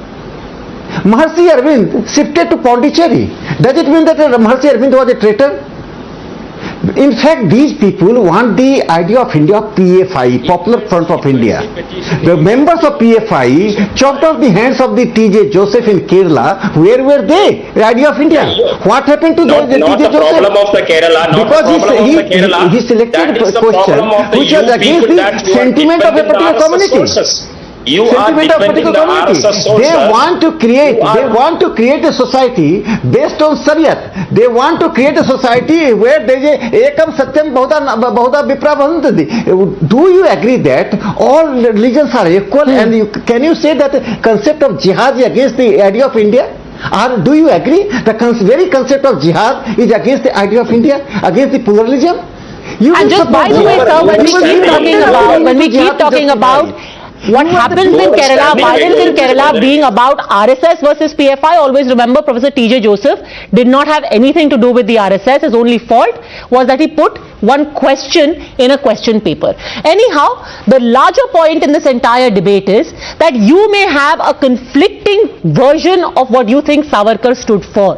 But to try and impose that idea even on a school child, that runs against the very grain of what the idea of India is. Thank you very much, gentlemen, for joining us. Let's hope for a more open debate and exchange of ideas. Thanks for watching.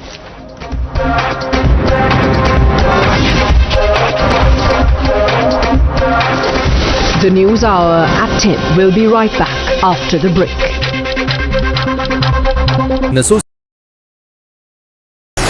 For decision makers, for the opinionated, for the unsure, for dinner time debaters, from metro stations to living rooms. We present the facts and help India make a judgment. From stories that shake the nation to opinions that shape them. I delve deep into the biggest news of the day and uncover every fact, every source, and every statement through debate and discussion. Get a 360-degree perspective on every story and get a conclusive closure. Join me, Navika Kumar, on the Newshour at 9, only on Times Now. To commemorate 75 years of Indian independence, PM Modi launched Har Ghar Tiranga campaign. And yes, the campaign is exactly what it sounds like. Under this, the centre aims to see the tricolour hoisted atop more than 20 crore houses across the country. The aim of the campaign is to motivate each and every citizen of the country to bring the... Now, in order to make sure that Tiranga is within the reach of each and every citizen of this country, the centre had to make some amendments in the Flag Code 2002. Questioning the amendments, the Congress slammed the BJP and... The News Hour at 10.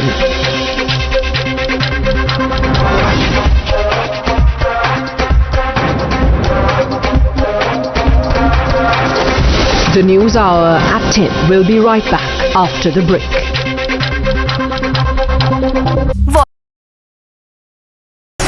For decision makers, for the opinionated, for the unsure, for dinner time debaters, from metro stations to living rooms.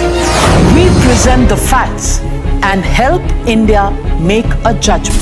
From stories that shake the nation to opinions that shape them. I delve deep into the biggest news of the day and uncover every fact, every source, and every statement through debate and discussion. Get a 360-degree perspective on every story and get a conclusive closure. Join me, Navika Kumar, on the Newshour at 9, only on Times Now. To commemorate 75 years of Indian independence, PM Modi... You're watching the News Hour at 10.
party symbol, flag of Bharatiya Janata Party is also there. But what is more shocking is this a particular sticker which has been on the windshield of this car, which says that Vidhayak Vidhan Sabha Sachivalaya, Gadi number 0505. I'm sorry, it's a UP 32HH0001.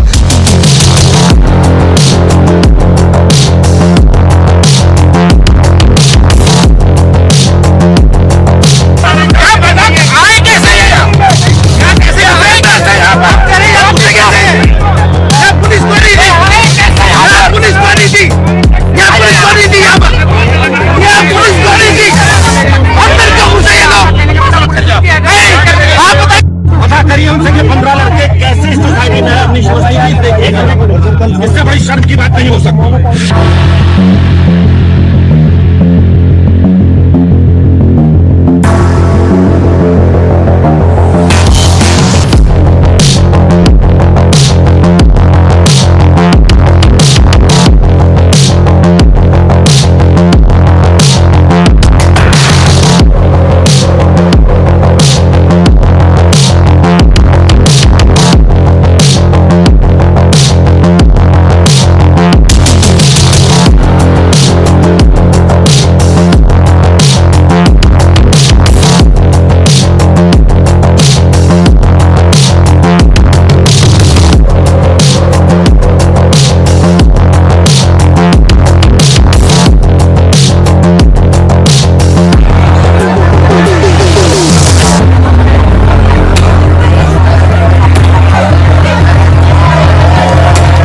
Is magical. We didn't want this magic to escape, so we freeze-dried it. Freeze-dried coffee from Continental. Continental Coffee. Hey, I am India's first electric SUV. The rest followed. Once charged, I go the distance. My quiet presence ensures your peace of mind. The 2022 Kona Electric from Hyundai. Go electric, go Hyundai. My dad has won a medal for bravery. He's a major in the army. He protects everyone. Karan, what does your dad do? Rohan, your daddy. Karan, tell us now. He's an LIC agent. That's great. Imagine what if something untoward happens? So? Well, Karan's dad provides proper guidance to protect our family's future. We are proud of our million-plus agents who continue to protect countless lives. We welcome you to LIC. Visit your nearest LIC branch. Face, chest, armpit, neck, legs, nose, groin, head and back. Adaptable to every body. Philips all-in-one trimmer. Philips. Somewhere new, show me burgundy sunset sky. Let's fly, to fly, to fly, to fly. Wherever you go in the world, one airline goes further to make it.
Let's get you a quick update of all the other stories that are coming in the midst of a massive spike in the COVID cases. An alarm now has been sounded as well. In fact, India has recorded 9,062 new COVID-19 cases in the last 24 hours.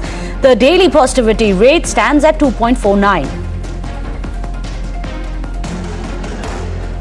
Let's also tell you how Delhi's COVID positivity rate now has gone up to 19.2%. Meanwhile, the number of active cases stands in the national capital at over 6,800.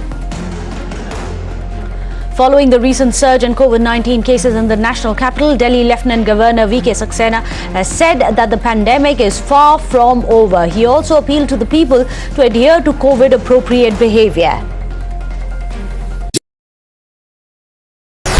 The most pressing issues, the most informed minds,